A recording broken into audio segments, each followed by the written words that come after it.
Hey everybody, welcome to our end of the year video. There's been a lot of, we made a list of just everything that's come out this year, and it's just been like, I didn't realize how much, not only good stuff, but just stuff came out in 2022. I 100% agree. It almost feels a little bit overwhelming, honestly, because like there's so much that like came out and is already like, God, it's been like such a long ass time. For some reason, I don't know why, but like Elden Ring comes in mind. Yeah. Where like it came out early and just like, dude, the Game Awards like literally just happened or whatever. Yeah. And I'm like, dude, that was all during this fucking time. It feels like a lot has happened. That's all I'm trying to say. Well, it's funny because a friend of mine finished Ragnarok like this week, like got it and then finished it. And when I saw it at the Game Awards, I'm like, can you do that? Like, it's that close to the Game Awards. So I feel we can go into it like when we talk about the game section of this entire thing. Mm-hmm. This is gonna be a long one. I feel, if you ask me. We're breaking it up into two sections. We'll see if we actually stick to it. You'll see in the video. Yeah. The spoilers. But primarily, we're going to stick it in two different videos or sections. Where one, we're going to go over movies and TV shows that came out this year, and then we're going to do anime and video games. So we're going to go from the normie stuff to the weeb stuff. Exactly. Yeah, And from there, it is up to you, the viewer, to tell us which one you like more. Yeah, exactly. And we'll also divide our audience. So let's see it. And especially like if there's stuff we didn't talk about, there's plenty on this list that I was just looking through everything that came out and it was like, wow, I didn't even touch a lot of stuff. I didn't even really go over like stuff that was at Sundance or at like TIFF, and I was thinking like That's very niche. That's very film person, you know. It's funny to me because a lot of people that I follow were covering that stuff, and the more I saw it, the more I was just like, man, I need to see that. Like case in point, the Brendan Fraser movie, The Whale. You see, it's been everywhere, but I don't know where to stream it. So, so I've heard The Whale. I've heard Brendan Fraser a lot recently. Yeah. It's been a good year for him. God bless him, right? It's him, been a good year for him. Yeah. But like The Whale has come across my brain. Like I've heard people like talk about it. TikTok tends to talk about it sometimes. Oh, really? TikTok is a huge fan of Brendan Fraser. I mean, I'm telling you. He's got this whole thing about him. Exactly. Right? So The Whale came out. I've heard nothing except for like what's on TikTok. Okay. And like these are people saying like, this is the next Brendan Fraser movie that is very, very fucking good. Give him an award or something. Fair. And like, nothing else. Okay. Because again, like you said, it's where can you find it? Have you been able to find it? No. Like the headlines I see are where to stream, but like, I have no idea. Like, also the movie Weird, the Weird Al Yankovic like biopic. Oh, the That's on biopic. either Roku or Tubi. I think it was Roku that released it, and I looked on Roku and I couldn't find it, but I might have been looking too early. Yeah. And it's like the kind of thing where we've gotten into this era where like everybody was releasing stuff on DVD or in theater. Then we got into streaming where everything was on Netflix. Yes. And now we're at this point where it's this moving landscape of like, where do I find anything? I feel like Weird Al is playing a joke on everyone. Yeah, exactly. It's like, what if we do a week on Amazon, a week on Hulu, and just like, and not tell anyone? Did you see that post he made? That he said, I'll put it on screen, where he said, he's like, oh, if you can't find it, it should be on like the Roku channel, but you might see a torrent of other things on there, or you could use or like he's put VPN somewhere too. It was just like that. He's just like, I know. Well, he made that album that said "Don't pirate this album" or something because he didn't like the way the record labels were like releasing it. So he knows the ecosystem. Oh, dude, 100%. Out there. Reminds me of like what System of a Down did. Of like their album, Steal This Album. Yeah, exactly. Same fucking thing. Music producers, stop being dickheads. I mean, just let your artists do whatever. Exactly. Well, not whatever. Not whatever. We saw this year. Kanye. God, it's yay. Thank you. It's so funny how much like within the past couple months has happened in 2022. That's just like, what is him and Elon? It's just like, it's bro. Insane. It's insane. A lot has happened. Yeah, seriously. Yeah. But nothing has been more exciting than me, right? Yeah. This might be jumping a little too soon. Yeah, sure. Because I see in our list here. We made a stupidly huge list. We have best editing, cinematography, directing, hype, special events, story, and overall. Yeah. So we're gonna at the very end of this section for TV and movies, we're gonna cover our bests. There's like 7 categories. So yeah. I don't know. Is it starting way too strong with Triple R? Dude. Because I don't think so. You don't think so? Because that movie is an incredible I'll talk about it in the awards thing because it definitely won one of my awards. Yeah. But primarily I was just like, how is this 3 hours long? but like it feels like two movies put together, but they're Yes. both like incredibly engaging. Oh. Yeah. Like, what do you think? Dude, so this was a 2-day event for me Yeah. because like when I first started off, I was like, holy shit. Like it covers literally everything. Like the editing is fucking awesome. I don't know what happened, but I fell in love with like just the way it was. The cinematography is just way too fucking good. Yeah, the way yeah. it just moves and it just interacts with the characters. Yeah. It's literally doing what it's supposed to do. What a camera's supposed to do, just capture the moment. Yeah. And the way the actors just like I don't want to call it like overacting or anything like that. It's just I want to call it like theater like expression and just like how they go into it, and oh my god, how they surprise me with the fucking music. Yeah. Oh, dude, Bro! that music is so good. Yeah. The if you've seen it, the torture scene. Yeah. Oh my Like God. when he just pops off out of nowhere and just Yeah. cuts to that perfect fucking like he's like dripping in sweat and blood, and like you just don't see it.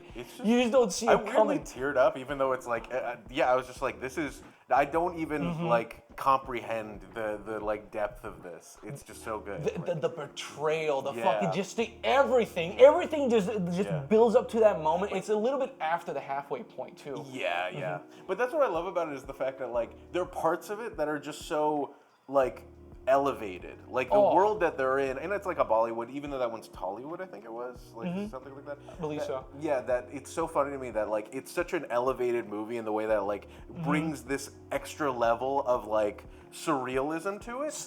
Yeah. So, but spoilers. Yeah. What movie can you punch a tiger with a flaming fist Oh my God. and it's so not good. go? Yeah, come on. Seriously, Yeah. you would have to go to like 80s cheeseball. Yeah, but the yeah. thing is, we almost don't respect that for what it is. This came across so like, oh, So good. Yeah, it no, was it awesome. just made sense. It made was way so too much crazy. fucking sense, because Yeah. of course he would.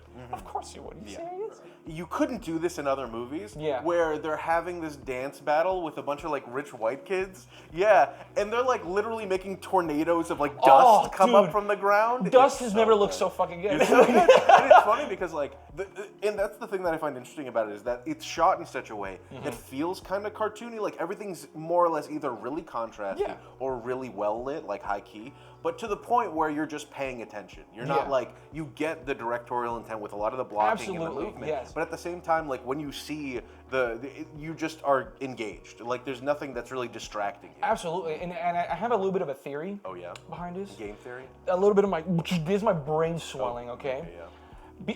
The reason why it's so engaging to me, and you probably noticed this too, that a lot of the scenes where a lot of these epic events are happening, like the fights, the dances, like a lot of the action scenes as well, there's a lot of people just looking at them. Yeah. You know what I mean? It almost feels like, oh, there's a fight going on, and like you're at school and everyone's like corralling to watch and everything, but like instead of a fight, maybe it's like people fucking dancing, busting into like moves, or finding out something deep.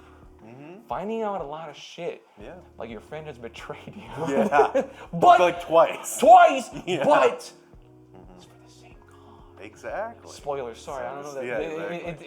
It's a 3-hour movie that I felt like it should have been like a series almost. Well, that's the funny thing about it is that like a lot of these like more bombastic, they're like using more wide-angle lenses, and you see a lot more people. Exactly. It's like in a lot of the like general moments in a scene, is that it takes a lot of inspiration from theater, where you never want to be, if you're up on stage, you never want to be the person like kicking your feet and like looking around, because then people will just like gravitate their eyes towards you. And so like if you're lending your focus to whatever, like right now you're looking at me, I'm looking at you, that like if I just started trailing off and doing this, everybody would be, like. It doesn't feel as engaging, right? Exactly. Or it's just like, what is he looking at, you know? Exactly. Like you're focused on that. So whenever you see it in these movies that you're just like, that one in particular is like a legend, right? Like each of the characters, in the very first thing you see them do is something that would be told by a campfire, right? Yeah, You know? yeah, exactly. And so the fact that it starts off that way makes everybody else, every other time somebody's telling a story, other people are looking the same kind of way. Like it's the same feeling that you're like gathered around and somebody's telling a story. Where like we know, like I don't know anything about like the history. I'm like at the end, I'm pretty sure the entire music video at the end was like a nod to the history of like what they were representing. Yeah, like they were pointing up at like exactly, and like figures. it's like like this was him, and like he Yeah. fucking may have punched a tiger, but Yeah. like this is really what happened, sure, but like let's spice it up, like make it more bombastic. I would say it's almost something like it's almost like a story that you tell like your soldiers to like get them hyped to like to like do what's right and shit like that, or like even to a child is like who's lied for the first time, and you're like, these are the lessons, like this is like what I'm trying to teach you. Maybe you do have to over embellish it to like drive your point. Sure. That's how we got this, though. Yeah, there we go. This was meant and it's to like so a nice. cartoony, like crazy, surreal thing. But Yeah. it's so interesting. Case in point, I was actually at a hookah lounge with a couple of my friends. Yeah. And they were like, "Hey, do you want to put something on the TV?" And I'm like, "Well, I heard RRR's really good." And we were supposed to leave after like half an hour. We stayed for like 2.5 hours. Like we were furious we didn't finish it. We were just like, well, we got to the point where we were like, yeah, no, it was actually an hour and a half. That like we got an hour and a half in. I was just like, wow, what a good movie. And then we like pressed pause, like, that's half of it. Yeah. Like, oh my God, there's so much in there. But especially the fact that like it has such good use of symbols where like one's fire, one's water, like they're kind of opposing forces. Exactly. But they have to, and like I think they play this, like they sing the song twice where it's like about their fates. Like it reminded me a lot, the fact that we're talking about like it kind of feels like a play, where it reminded me a lot about like Shakespeare, where like Shakespeare would have these moments in the play where they literally said like, this is a tragic thing that's gonna happen. You wait. Like they would have these like little, like they would have separate smaller shows in the big show of like 4 people that would come out, play a song, and then leave, foreshadowing everything that's gonna happen. And it felt like they deliberately did that twice, and it was so good. Like it just made sense. I felt like one of the strongest points of this, and this is again like because of the length of the movie, it kind of took. I want to say like you remember when Kubrick used to direct these fucking long ass fucking movies. Oh yeah. And people just no, I'm joking, they don't do that. But like they would always go like prologue or something like that. This movie had titles in it. Like with the R's. The fucking R's and like directly in the middle, it was like, okay, can you go to the middle to the center one? Directly in the middle, there was a fire and water, and they were like connecting hands, and like boom, and I was like, it was so good. Oh, it's so good. And it's that doesn't even like finish until like an hour in the movie, if not even longer. Yeah. Right at the half point, I accidentally I was just watching the film, just enjoying myself, and like. I said to myself, I was like, dude, I need to go to fucking bed. Holy shit. And I pressed pause, but it was one of those times where I was like, I wasn't looking at the screen, and I go like this, and I pressed pause, and it was directly like in the middle of that sequence. Oh, so good. And I looked at the time, I was like, that's like halfway point right now. I'm like, dude, this is fucking a perfect place to stop. So good. They did it on purpose, I feel. Yeah, like probably. you kind of have to, no? Like with something we've set the stage finally. Yes. Now here's all the other stuff, which like it's funny because in traditional like storytelling structure, the very middle is the midpoint when everything changes, and so that makes a lot of sense. Like that's perfect because you have we've set up all of the fun and games, we've gotten everything together. Now here's the midpoint where everything changes, and you realize that each person has kind of been lying to the other, but at the end of the day, the lies they've been telling are all for the same reason. Are all for the same cause. If only. Not if only they didn't lie to each other, because they both had their primary objectives. Yeah. They both wanted. Like, how do you tell something so deep? Because, exactly. Yeah. Especially when one of them is like, oh, I'm the enemy, and the other one is like, they're enemies to each other's eyes just because of the uniform they wear or the uniform they have to wear. And that's the funny thing is that like it's the kind of thing where like. If I was like working on a camera or something, and I changed, like we're talking about like doing a shot, and then like it's at a 50 and like 50 millimeter, and then I change it to 35 because it's just too narrow, and then you come over and you're like, why are you doing that? And it's just like the moment of just like, oh, it's for a bigger reason that I can't like tell you immediately, So it's interesting how much that happens in the movie, and in a lot of things it's really contrived, where it's like in a rom-com. I forgot what it's called. It's called the Something Idiots, like, or the Play of Fools or something like that, where the idea is that if these people literally just stopped for 1 second and explained themselves, that everything would be solved. I think like Roger Ebert came up with something for it, and those are like the movies you never want to do, but when it's built in such a way where you can't even explain it because it's such a deeper like motive, that's just so good. And the movie has like so much of that. Oh, 100%. And like, So we talked about the story. Yep. Sorry, we talked about this entire story. Yeah. The personally, like I said, I felt the cinematography was like perfect for everything. And these absolute chads. Exactly. These chads and like even like some of like the more sentimental moments where like they find out that like the daughter's still alive and they live in this fucking fortress, and I want to say like obviously the lens choices were perfect, stuff like that. I did feel like there was a couple of shots where they used a digital studio. Like, maybe. I mean, like, there was a lot of separation between the, like, foreground, background that you could see they did something. Because, like, everything just felt purposeful. Yes. And it felt like it was just meant to be there. And these are things that a lot of people don't notice. Yeah. And this is why awards like this are given. Because, like, hey, you legit made a real world. Here it is, you know? Stuff like that. Okay, so I think we've gushed about RRR enough. The next movie, at least on my list, I think we might be looking at two lists because I had one that I put on Google Drive, one that I put on my phone. But the next one on my list is Sonic 2. Oh, please tell me all about it. I only wanted to bring it up just for the fact that, like, okay, spoilers for all of these. I mean, I'll put it at the beginning that skip past whatever chapter marker if you don't want any spoilers. But primarily, big spoiler right now for Sonic 2. This son of a gun goes supersonic, and it's I called it in my first review where I was just like, well, they're not going to do it now because like they'll save it for the third movie. But the second movie was straight up just like, well, it's kind of now or never. We'll just throw a bunch of stuff in here, and to the point where not only he goes supersonic, which is very cathartic and great, and in that perfect like Dark Night of the Soul moment, where it's just like, oh, they're about to be squished, and then he goes supersonic and blasts through the giant, but then also the teaser makes no sense technically, where it's like Shadow the Hedgehog is like the teaser. Did you not see this movie? I wasn't able to see this movie.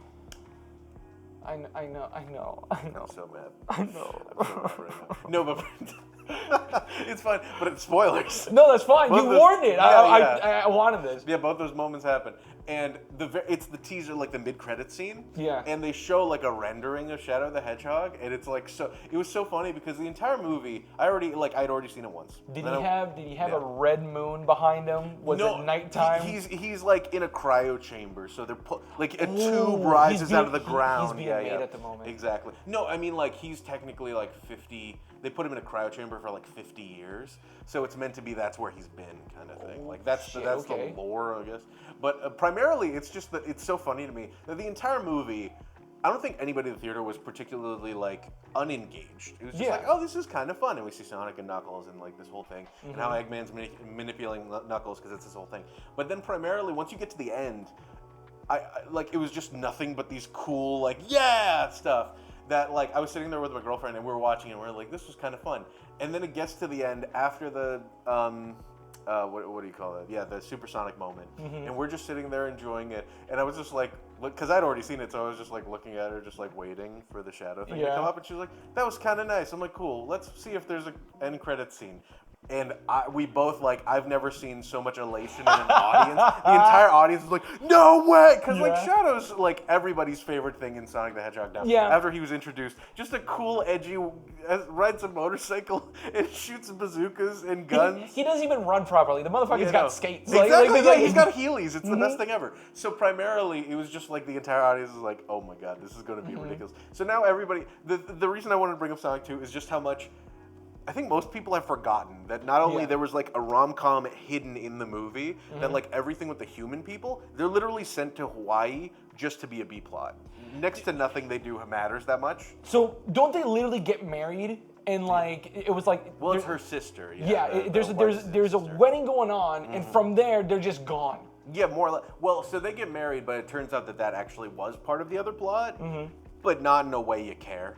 So, more or less, it's just kind of hidden in there. But overall, it's to the point where it's just like, I love that, similar to some of these like other movies, where you realize, oh, looking back, there was a lot of BS I didn't care about. But you only remember the last like 15 to 20 minutes, and then the post-credit scene. Like, a lot of earlier Marvel stuff kind of did that, where they're just like, well, you're here, so just kind of strap in for the beginning of it. And then, I mean, personally, that's how I felt with like Rogue One, where if you ask someone to recount to you Rogue One, they'll brush over a lot of beginning stuff. And they'll go straight to the ending where, where there's like a cool assault, and then Darth Vader murders 50 people. Exactly. And Darth Vader, you see darkness, and then shit is like, Yeah, whoa! the Everyone most remembers that fucking part. Meme-ified moment. So the stuff like that, where like I just wanted to bring up that like I still have a soft spot for when I saw on the list that Sonic 2 was this year and I forgot about it. Yeah. That I was just, by the way, watch our Sonic review if you want to see kind of me to go over a bit more about this,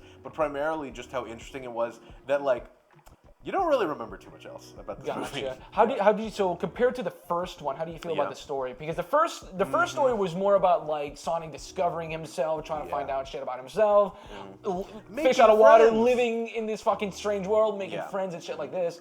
What was this one more about? I mentioned in the video that I love the fact that it's so Sonic has learned that. He's gone through his arc in the first movie. Now this next movie, he's trying to be a hero, but primarily he's realizing that there are like these two separate people that haven't gone through that same arc he did. Yeah. Where Tails is like, well, I just want a friend. I'm really lonely on my planet and all this stuff. And then Knuckles is just being kind of an asshole, and he's alone on his planet. So like the other people, there's like no other kindness. So the entire idea is that they're both trying to like, in their own way, be a part of a community, and Sonic the entire time is just being like, I want to be like Batman, I want to save people, and then later learns that he's just like, oh, I could just kind of be a chill dude and be nice to these guys, and like we make a team, and the team is more interesting. It's not that concrete. After you watch it, you might get like be like, oh, that's kind of the moral. This is still about friendship, of course. So I liked it better because it's less about, oh, here's a road trip with a human and a CG character, which we've seen a million times, and here's characters from a property we like going through something, and then on the other side turning into like bros. Do you think, thanks to the ending, or thanks to the post-credits with Shadow being involved, more involved, they're introducing more and more of these CG characters in here?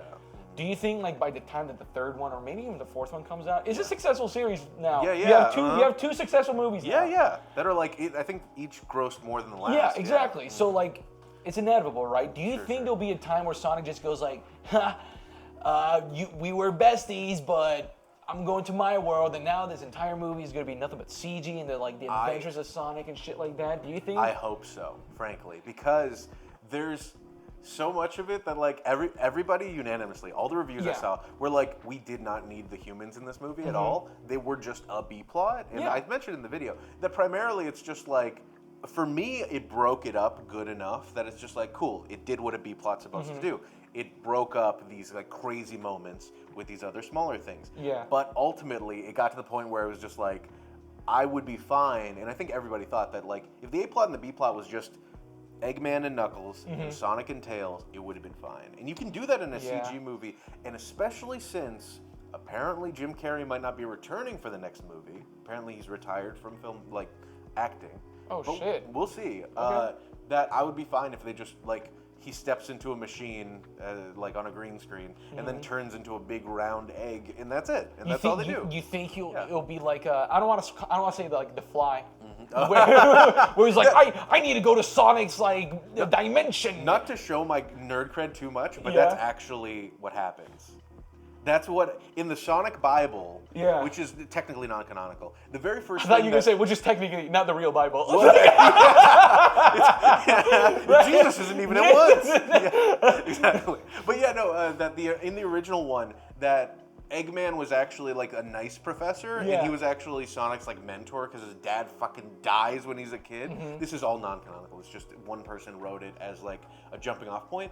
That then Eggman, that he's a cool scientist, he walks into a thing and he accidentally had like a rotten egg in his pocket and gets turned into an Eggman. Like he was a regular guy and then he turns into that. Yeah.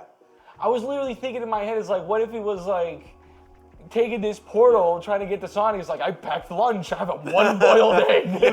Like, oh no! Oh no! And like he just begins his sour asshole because like he's around now. Yeah. No, I mean, that could be in the next movie. Could be in the next one. But yeah, I think that's enough. We've talked about Sonic. So the next thing we can bring up, which we have a review, if you guys want to go watch that, but so we don't need to belabor it because we talked for like an hour about it, is The Batman. The Batman. A lot of people, I'm just going to sum it up to like the big numbers, I feel. A lot of people were worried because like, oh no, Twilight guys playing the Batman. like all this shit, right? Yeah. But then they caught ear about what was the guy who's playing the Ridley, the Riddler man? Riddler. Oh, God, what is that guy's name? He's.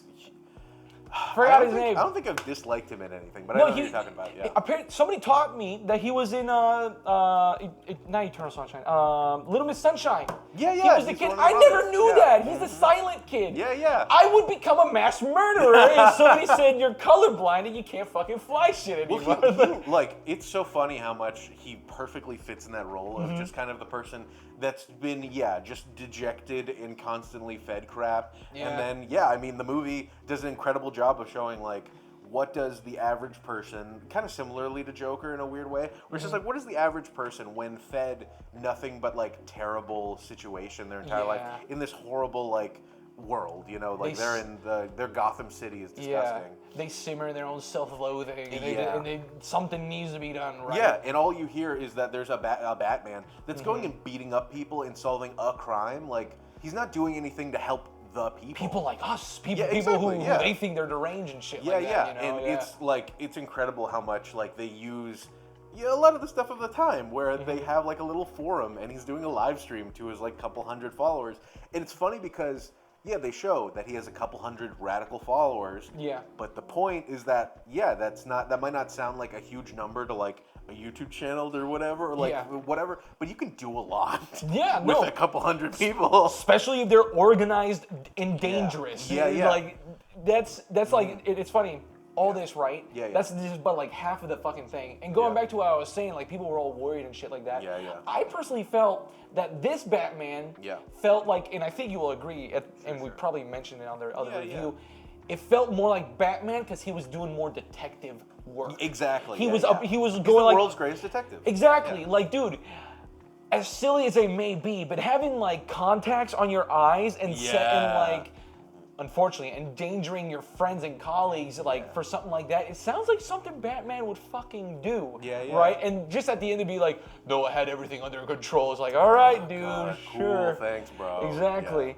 I have to say, I really enjoyed it personally. The thing that I really love about it is that in a couple other movies on this, like, or TV shows and stuff, they reminded me of, there's this new, or not new, but it's just good writing.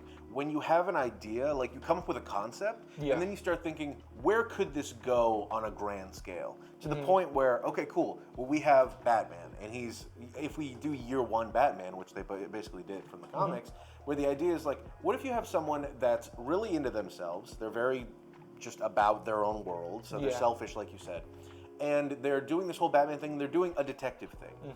What are they missing? And so they're missing literally the social justice of the entire city. But then also the fact that, okay, you have this Riddler. His costume can be made with $20. Exactly. Like, he himself is kind of this enigmatic, weird dude that's causing all of this chaos. Why? Why would he do any of that? And I need to stop getting texts. But primarily, like, what would that be about? And you see that, like, he makes a costume that's very simple and can be bought for $20 because his followers also need to eventually make that costume and all do this whole thing. So it's really interesting to me that, like, if I were to, if you showed, like, a concept artist showed you that, and then you think, like, oh, anybody can make that costume. Oh, anybody can make that costume. You know, and then you think, oh, maybe there's a reason, you know? That's what I love is when you see that writing where there's a moment that, like, in your mind, you're like, that's kind of cool. And then a moment in the movie happens later where you're like, that's there for a reason. And I feel like if I were Batman, right, and I'm in this situation where, like, I have this cause and I need to do whatever that I can. I'll put whatever my unlimited amount of resources to, like, fulfill this goal that I have.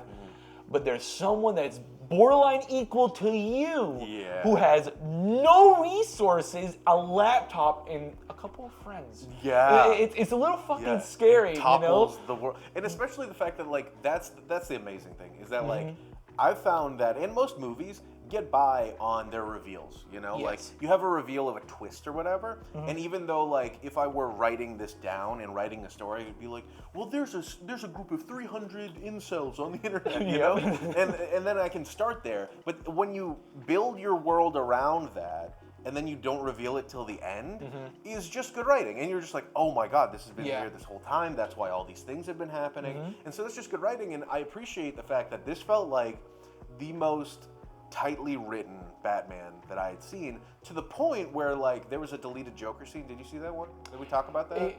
Was it the same one that was like post-credit whatever kind-of-ish, where no, it was where like they before that. deliver a thing and like they showed like the smile and like it looks all weird. Well, it was meant to like foreshadow that because it was yeah. Oh, I don't know which scene you're talking about. What happened? No. No. So there's a Joker scene where it's him. Batman shows up to Joker's cell. Yeah. Presumably, he had already captured him within his first year of, like, that was his first thing, because Joker says like, oh, 1 year anniversary is paper. You know, that's the gift you're supposed to give them. And so that's the idea, is that his very first get was Joker, and so now Joker's in Arkham, and so he gives him like the file on Riddler, and then asks him a bunch of stuff. He's like, what do you think of the guy? And he's like, all this stuff. And he like gives him a breakdown. But it basically, in my mind, I'm glad they deleted it because it kind of spoils the whole movie in my mind. It takes away this thing that if you're watching it, you're like, oh, this is a cool reveal that I get to make in my brain. I get to connect these dots instead of having the Joker explain it to me. Because you and I mentioned in our review, they're very similar people. You just said it. That like the difference between a dude with $1 billion and a guy that has the same trauma with no dollars. Yeah. These are the two entities that we're seeing. And basically Joker says the same thing. He's like, he's a lot like you, and you don't want to admit that. And it's like, thanks. Cool. And it's a good scene, but it's good for that. It's good for if you've already seen the movie and you're like, cool, my thing was like justified. My thought. Yeah. It's almost as if I forgot her name, but she comes up to Hannibal Lecter, and Hannibal goes, he's actually Clarice. here. Like, he's like, he lives in this house and this. Yeah, exactly. Pull out your phone, I'll give you the GPS. He's like, come on, man. Like, just Venmo me like $5. Venmo me $5. I can't do anything here. Exactly. But primarily that like the. It is that moment. It's basically a Hannibal Lecter moment. Yeah. Even though they technically have that later where he's talking to him, like he's talking to Riddler. But like it felt like that Hannibal Lecter moment where he's asking him for like. I feel like you tell me this. I feel it's a bit underwhelming that Batman in his first year was able to capture the Joker, who is like.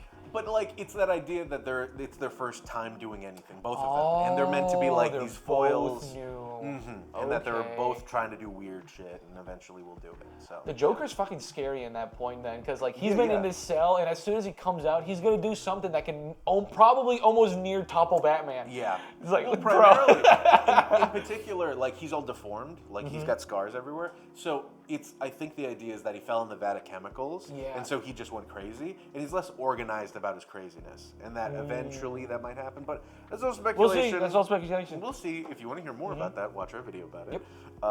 But yeah, that leads me to, considering we're just talking about a lot of the stuff that we reviewed this year, one of our big reviews that I really, really loved that we talked about, and it might be our last video on this while you're watching this, is our Nope review. Oh my God, Nope. So let's talk about Nope. Yes.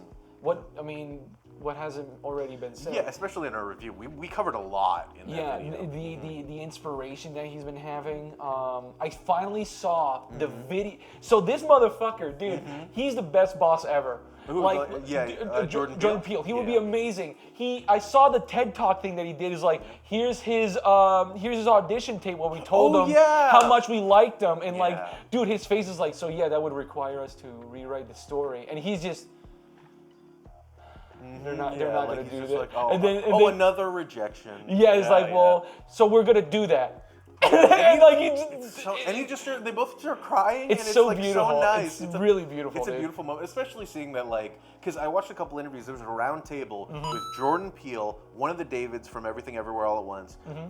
What's his name? Ryan Johnson, who did Glass Onion. Yeah. I think Matthew, or what is his name? The dude that did the.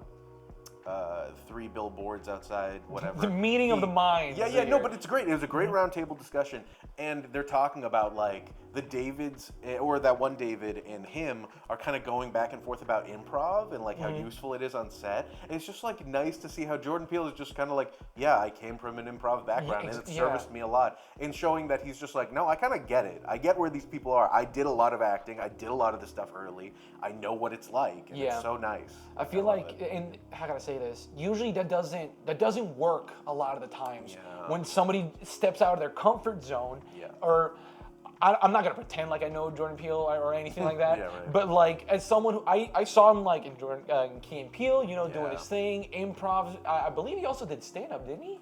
Probably. Did he Yeah. say- No, he like a lot of those people around Comedy Central were just throwing everything at the wall. Yeah. Either way, to step out of like your role of being an actor and like, I mean, he probably wrote a lot of this shit and that stuff, right? Yeah. But like to step out of that and to be like on the leader position, to be like, I want this cinematographer, this thing, this is my team that I want, and to have full control, dude.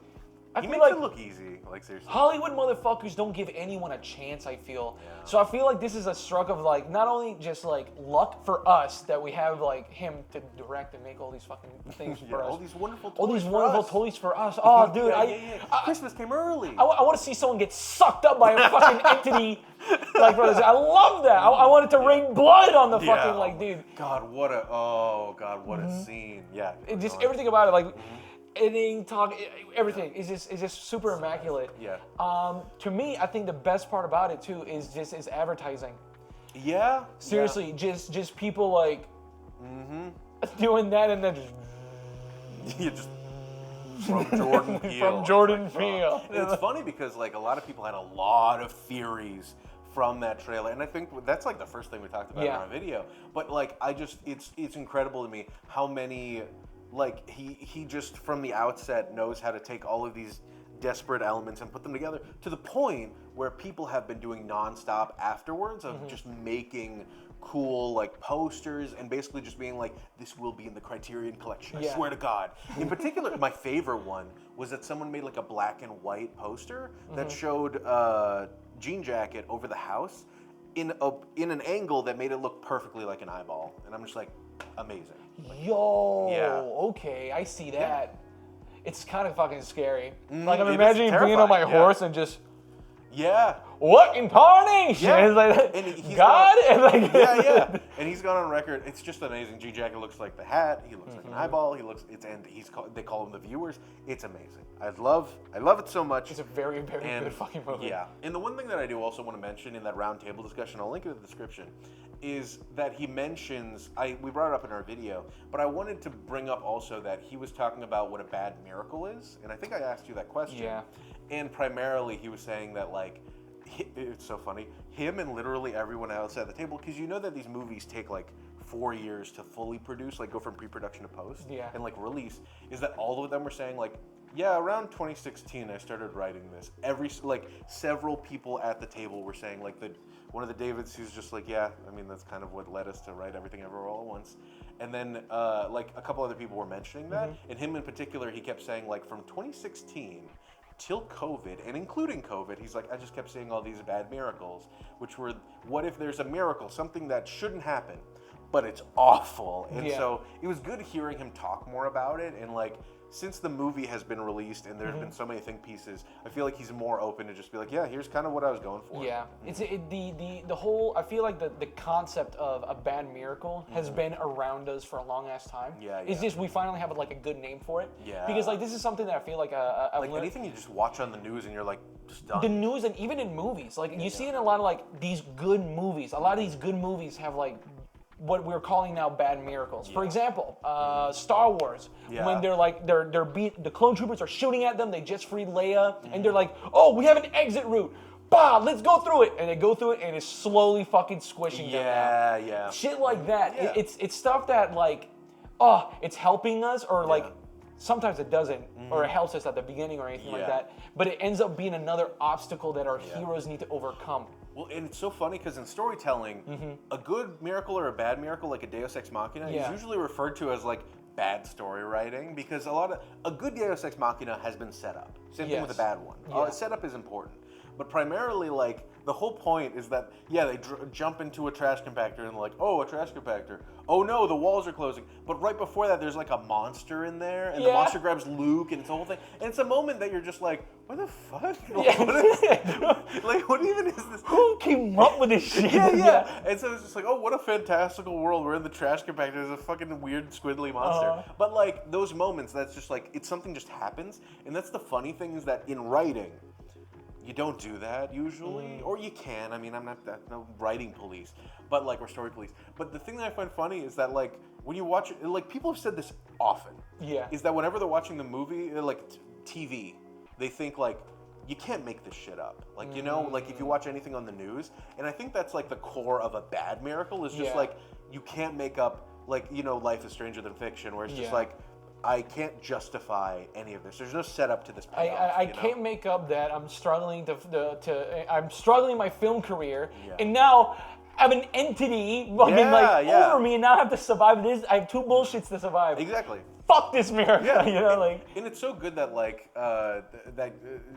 Daniel Kaluuya's character says that, where he's just like, he just looks at her and she's just like, have you ever thought about what a bad miracle is? And it's interesting because in the moment I was like, in the context of the movie of like, oh, this thing is like a bad miracle, but it's also just like coming out of 2016 to 2022, just being like, I think I've thought about what a bad miracle is by now. I know what like comes to mind, and that's why like I just started asking people that had seen the movie, like, what do you think a bad miracle is? A lot of people had a lot of different answers, but a lot of answers. Like there was just a lot of like, everybody in their mind was just like, here's just bad shit that's been happening. It's. I feel like with this being said, the word miracle should be kind of like rewritten a little bit. Sure. Like miracle should be like, oh, not grandiose thing that like couldn't have happened, but like, or how do you describe it? Something random shit. Some random good shit that has happened that like maybe shouldn't have happened, but like it did. I feel like miracle should be like grandiose, something that has happened. It can go either fucking way, you know?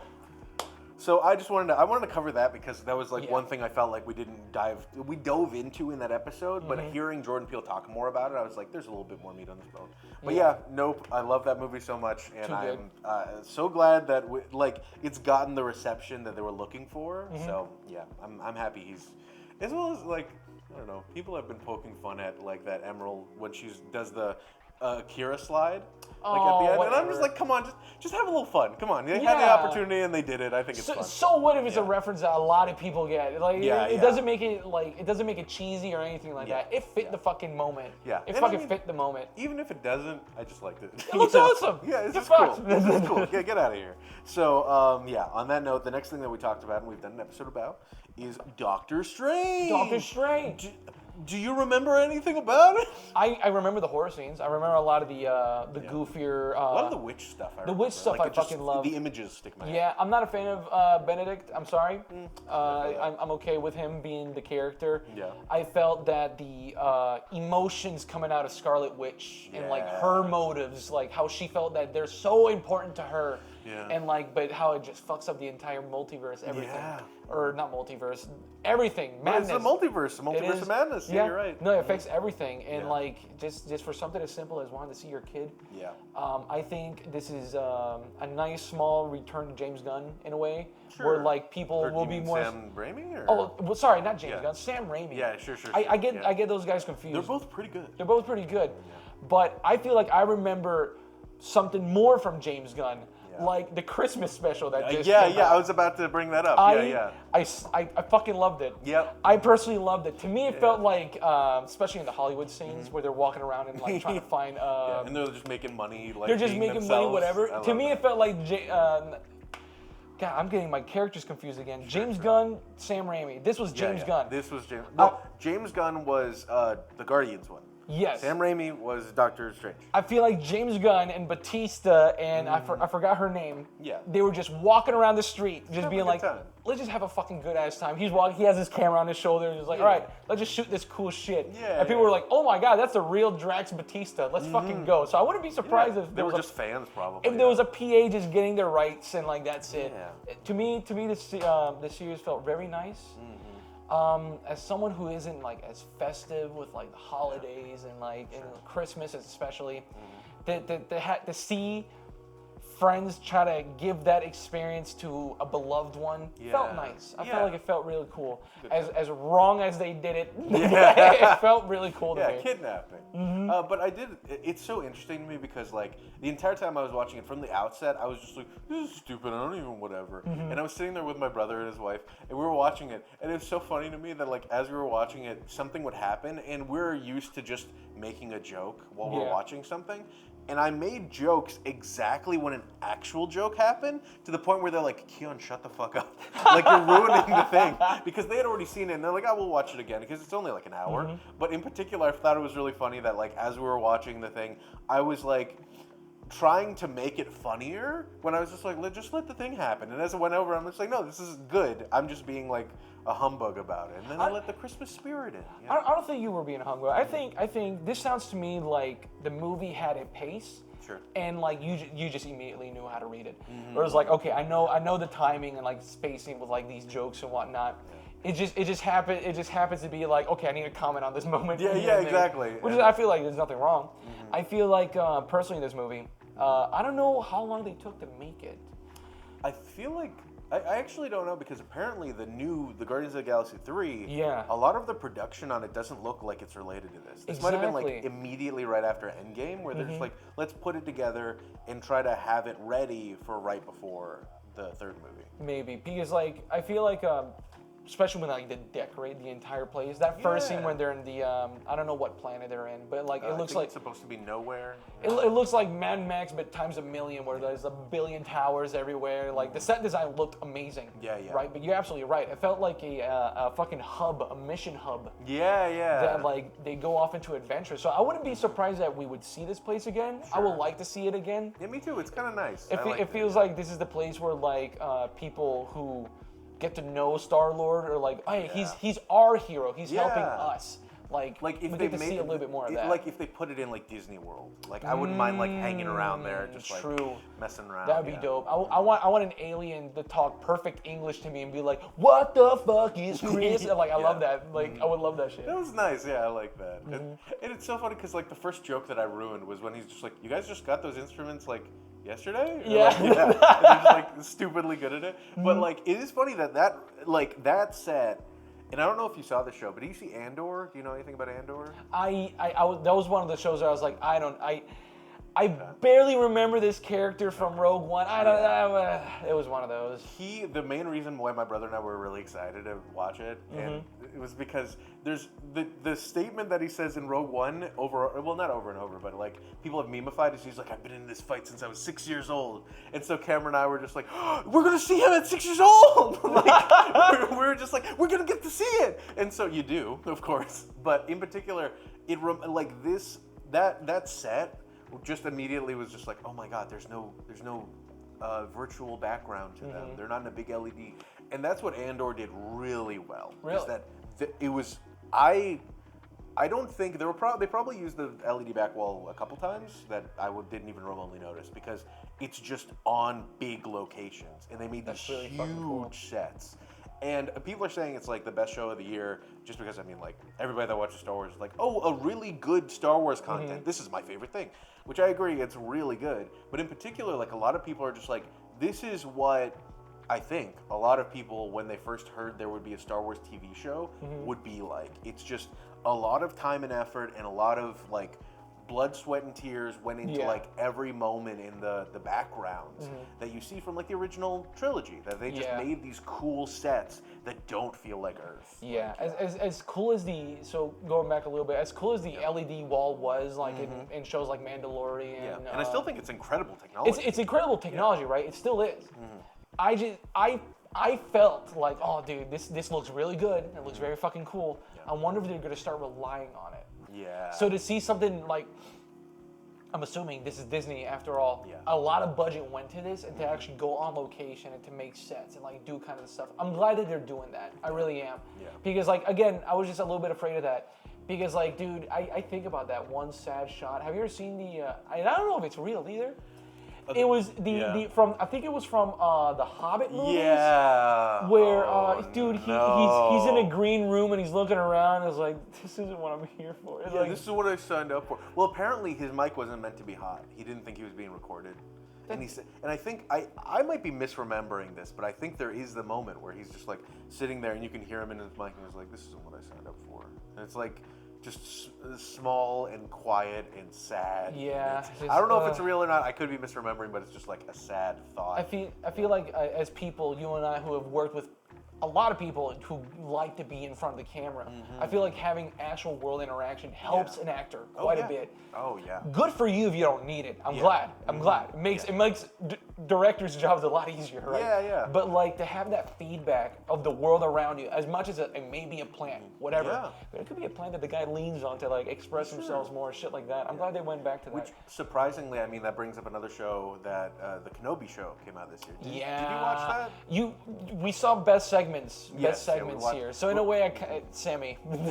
I mean, primarily, it is interesting if you watch the two of them because there are a couple moments where they're like out in the field shooting something, and for Kenobi, and you feel that moment where you're just like, cool, they're somewhere. Like this is something in the Star Wars universe, and then you get back to like this cool cyberpunk city, and you know it's on the LED wall. You can see the like slick ground that is just in a warehouse. Yeah. And it's just sad because it's not sad, but it's just ultimately that moment where you just realize that like this is different, and it doesn't.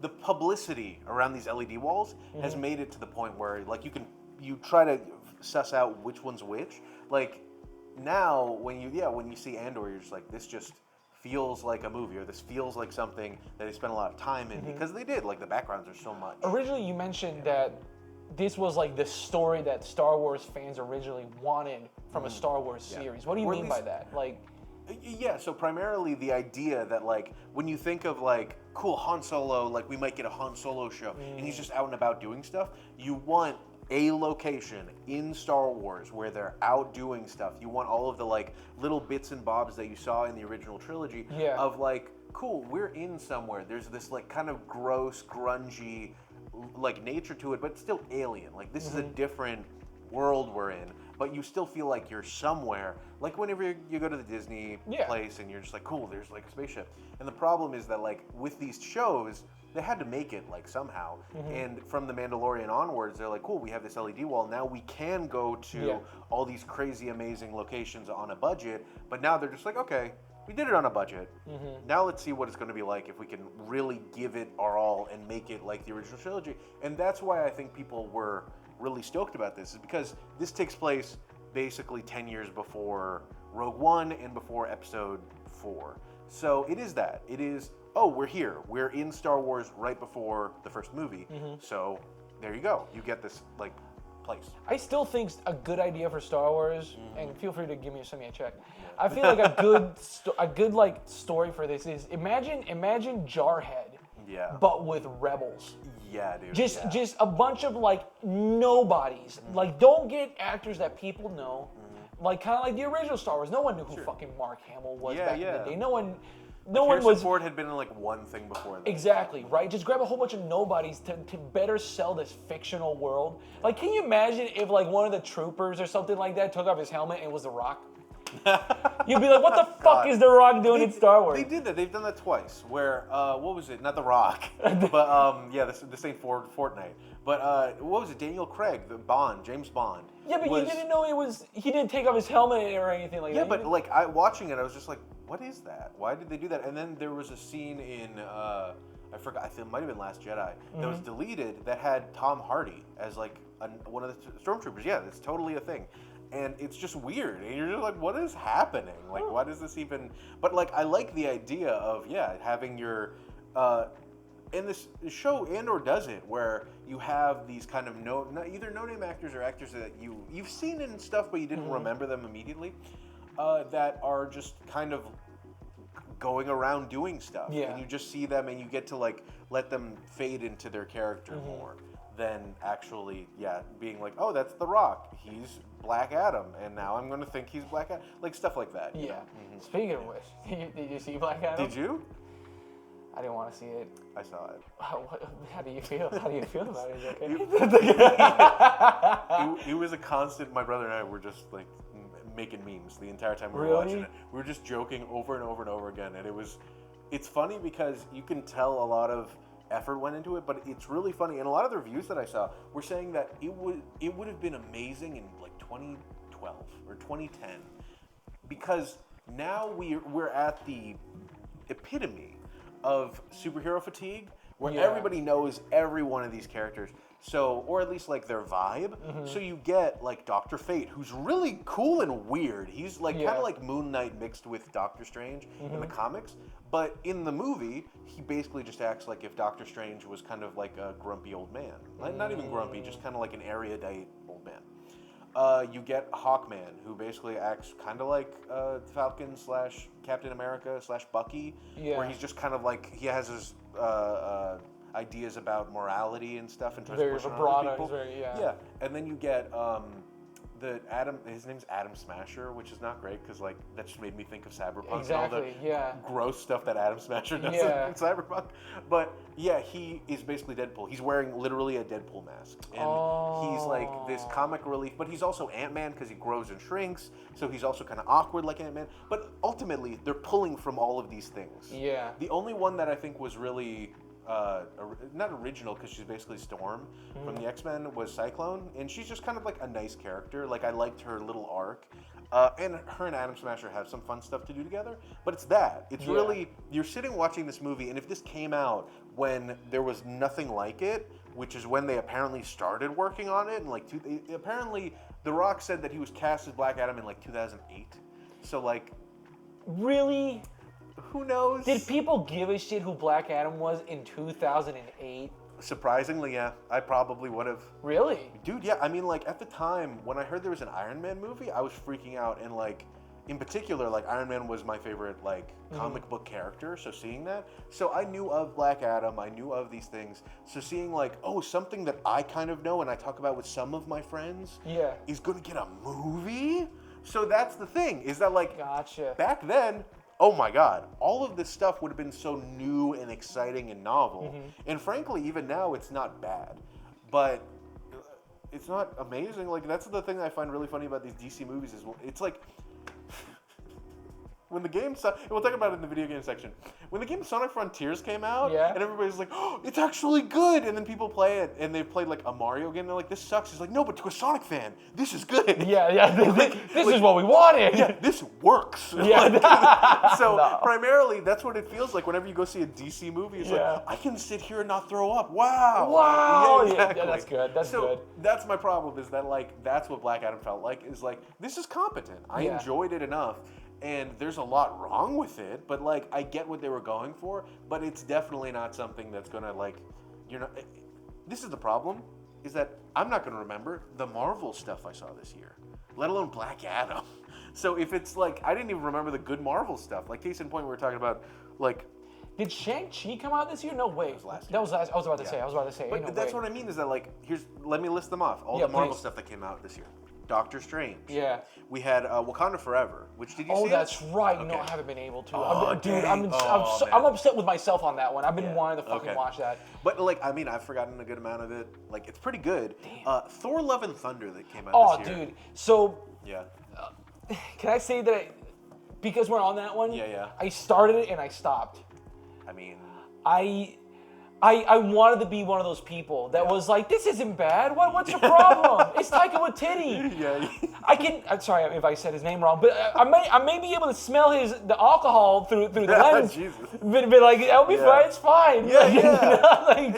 That's the thing about it is like, as I was watching it, I'm just like, this is fine. My brother really loved it because it's his kind of humor, but that's it. If you don't like the humor and you don't get hung up on the little bits and bobs, then it's fine. But Taika Waititi is good at like making fun of like really dark, intense moments where you're just like, oh, that shouldn't be funny, but it is.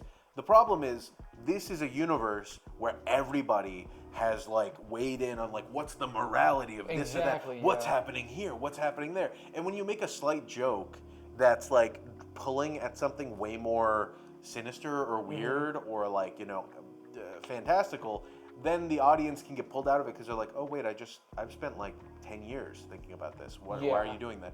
So that, as well as, I'm pretty sure this was made during COVID, so everybody was on like a soundstage 30 feet away, be like, yes, I understand what you're saying. And you can see, like, the entire time I was watching it, I'm like, you can tell. And this is my problem with all Marvel properties, and like, what I'll get with some of the other shows, is that there's a moment where, you saw it, right? Yeah, I saw half of it. Yeah. Yeah, it was just like, So, Jane Foster, in the spoilers, of course, Jane Foster dies at the end. literally all that I thought was like, Natalie Portman's contract ran out. Like, this is the thing. This is where we are. They've been setting up her death since, like, Thor 2, right? Yeah. Like, and we've been ignoring her until this point. Yeah. And it's sad because she apparently has had a lot of problems with Marvel because Thor 2 was going to be made by Patty Jenkins, but then she moved over to go do Wonder Woman. Was that her choice or the studio's choice? They were having creative differences. Gotcha. That was the only reason why Natalie Portman signed on for Thor 2. So things started shifting underneath her, and she was just like, what the fuck? So when she goes and does this movie, and there's like a line of her saying the word sea bass like 3 times, it's so stupid. It's the worst thing I think I've ever seen Natalie Portman in. And in particular, she's just like, this sucks. I don't want to be anywhere near this stuff anymore. And then now seeing that, like, okay, this is more of what she was looking for, which is like a bit more interesting thing before that character, and a bit more of like showing her ranges.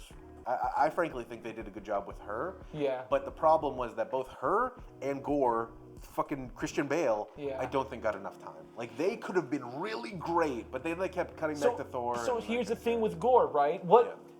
And nothing against, like, anyone, right? Sure. But, like, this entire time I felt like, okay, to me it felt like this movie is a bit of a big old joke for my main Taika. Yeah. And going to Gore, right, who's this super fucking serious, like, God's destroyed my fucking family and I want to destroy God's. I'm practically Kratos. I just want to do this shit. I feel like Taika was like, I'm not having fun here. Like, I'm not having fun in these kind of moments. And, like, once you see, like, Thor and Gore interacting and shit like that, there's always these quips and jokes and shit like that. Yeah. It's like, Well, in particular, it felt like, I mean, I don't know. Taika could have done a really good job. He's done, like, Jojo Rabbit was really good. He does stuff that has a serious nothing tone. against him. He's really good at his fucking work. I just feel like... But, no, I agree that it felt like Christian Bale was kind of like, they put a lot of that stuff on him to be like, hey, you're a really great, like, theatrical performer. So, just kind of bring that gravitas to this, and we'll just throw stuff, like, kind of at you. You're the straight man here, so just act like that. Yeah. And he brought a lot to it. I just wanted to see way more. Yeah, I agree that it probably was just like, well, this isn't, like, the fun, light heart that we're going for, but I really love that. Like, I was really happy with his performance. And we know Taika is good at that shit. Yeah. We know he's good at that shit. I feel like, and this goes on the principle that you mentioned, videos before, one for me, one for them, one for me, one for them type thing. To me, it felt like he didn't give, like, as an artist, don't you still want to give you kind of your all, even for them? Yeah, You know, like, I don't know. I'm personally attacked. I agree. And the 2 other things for Marvel I wanted to mention were that the other 2 shows, there could have been another one. I don't remember, but I know that Moon Knight came out. I didn't see that one. It was okay. I mean, it was okay. And then Miss Marvel came out. I like that. I really liked Miss Marvel. Fucking, it's beautiful. It looks amazing. Dude, watching the first couple episodes with you was like amazing. We sat down on this couch and we're just watching it, and the entire time I'm just like, ooh, this is like a warm hug. It just felt everything about it. I really enjoyed. It sucks that I want to say that it sucks that are they making another one? I haven't heard any news. It's called The Marvels, and it's gonna have her and a couple other Marvel. Gotcha. I hope they stick with her. Yes. Still. Oh yeah. No, she's like the golden child. She's fucking amazing. Super fucking amazing. She reminds me of kind of like the same story or similar story with her and from I forgot her name. She was from Everything Always at Once. Oh yeah. Wait, who are you talking? Which character? The evil one, the one who wanted. Her name's Stephanie Sue. I think. Where they kind of had like similar, like maybe a similar casting story. Yeah. Where they just blew them away. Where like just blew them away just for them being themselves. Yeah. Which is amazing, and I just love stuff like that. And I feel like I also going back to the Ms. Marvel thing. Sure. The cinematography, holy shit. Yeah, it was pretty great. I want to do a little bit more research on the person who did it. I don't know if they switched it throughout, like as the episodes progressed. Yeah. I personally felt like the first 4 episodes, very artistic, rolling cameras, and like it almost felt like a music video in certain parts. Yeah. And like I don't know if you agree, but as it later got on and like as things got a little bit more and more serious, it kind of stopped with that. I agree. Yeah. Keep that going. want to. Yeah, That's my only thing. That's my only thing. But besides that, nice, awesome. Like, give us like once you punch it makes like a pow. Like that'd be kind of fun. Maybe. Yeah. They're probably too cheesy, but they're probably saving that for not multiverse, Spider-Verse and shit like that. Oh my god, dude. Oh, that trailer just came dropped. out. Yeah. Oh, it looks so good. Oh, it looks so good. But in particular with Ms. Marvel, like I get it that like people are probably going to be like, oh, the CG looked bad and like some of the fight scenes weren't that good. I agree. I've seen a lot worse. Fair. Fuck you. Yeah. Go watch The Flash, asshole. Go watch that. I'll definitely say the first couple episodes incredibly strong. The end of the season felt weird because literally like the solution to the overarching problem was pretty kind of lackluster. But the main thing that I really like is not only the artistic nature of it, that they like had this really cool presentation of the like the whole thing, but also the cultural aspect. That like I was like, oh, I grew up in like Middle Eastern household. I like watching these kind of things, and like I've never. It was the moment where like, and I just posted it on Facebook, and everybody blew up about like they're like, oh yeah, no, this is the thing. Is I was just like, wow, hey. Representation kind of feels good, and I had never thought about it until I saw it, and I was like, "This isn't Aladdin, where like there's some brown people that kind of look like me up on screen.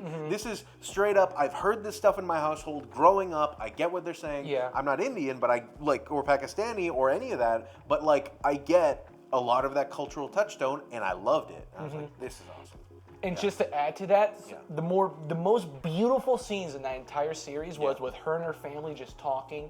I feel like I remember a lot of just like we're a family and we're talking about our fucking problems and like what's affecting us and shit like that. And the camera's just seeing all this. The background is so like nicely lit. Everyone pops out, and then you go into the mosque scenes, which are so fucking beautiful. Nothing but natural light coming in, and like the cinematography of just looking up at.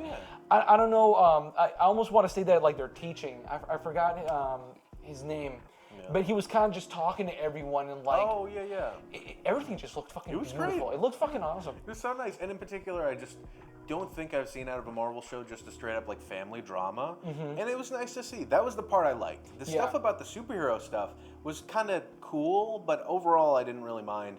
Just the like how even though there's this like magical object that comes from a historical place in this family, and you get to see more of that. And I was like, this is nice. I didn't realize it's like taking a drink of water after you've been thirsty for like ever. It's just like, this is great, and I feel refreshed. My favorite character is Haram.Kamran. Oh my god. Yeah, and my brother's name is Cameron, and so but my brother's name is Kamran, and the guy's name is Kamran, and I'm just like, Haram.Kamran, no way. so and good. My brother and I were like watching it, and it was so funny because there's one of those moments where like they say it's just like, oh, this is the hottest guy in school, his name's Kamran, and I just went, it was just, and he's like, I hate this so much. I was like, it's great. I'm so happy. And I think we've forgotten that since, but it was such a good moment. Oh man. So yeah, I enjoyed that. And to round out just the Marvel stuff did you see Werewolf by Night? I didn't even know that was a Marvel thing. Yep. Yeah, because it just seems like a Disney Plus thing. It's based on some of these older. I'm trying to remember like what part of the Marvel canon they're from, but it's mostly like, you know how Blade is like a vampire hunter kind of thing? Yeah, it's those kind of people, and so it's that part of that world. So it was interesting enough. I'm trying to remember the name of the bad guy, like, or the guy that they bring up.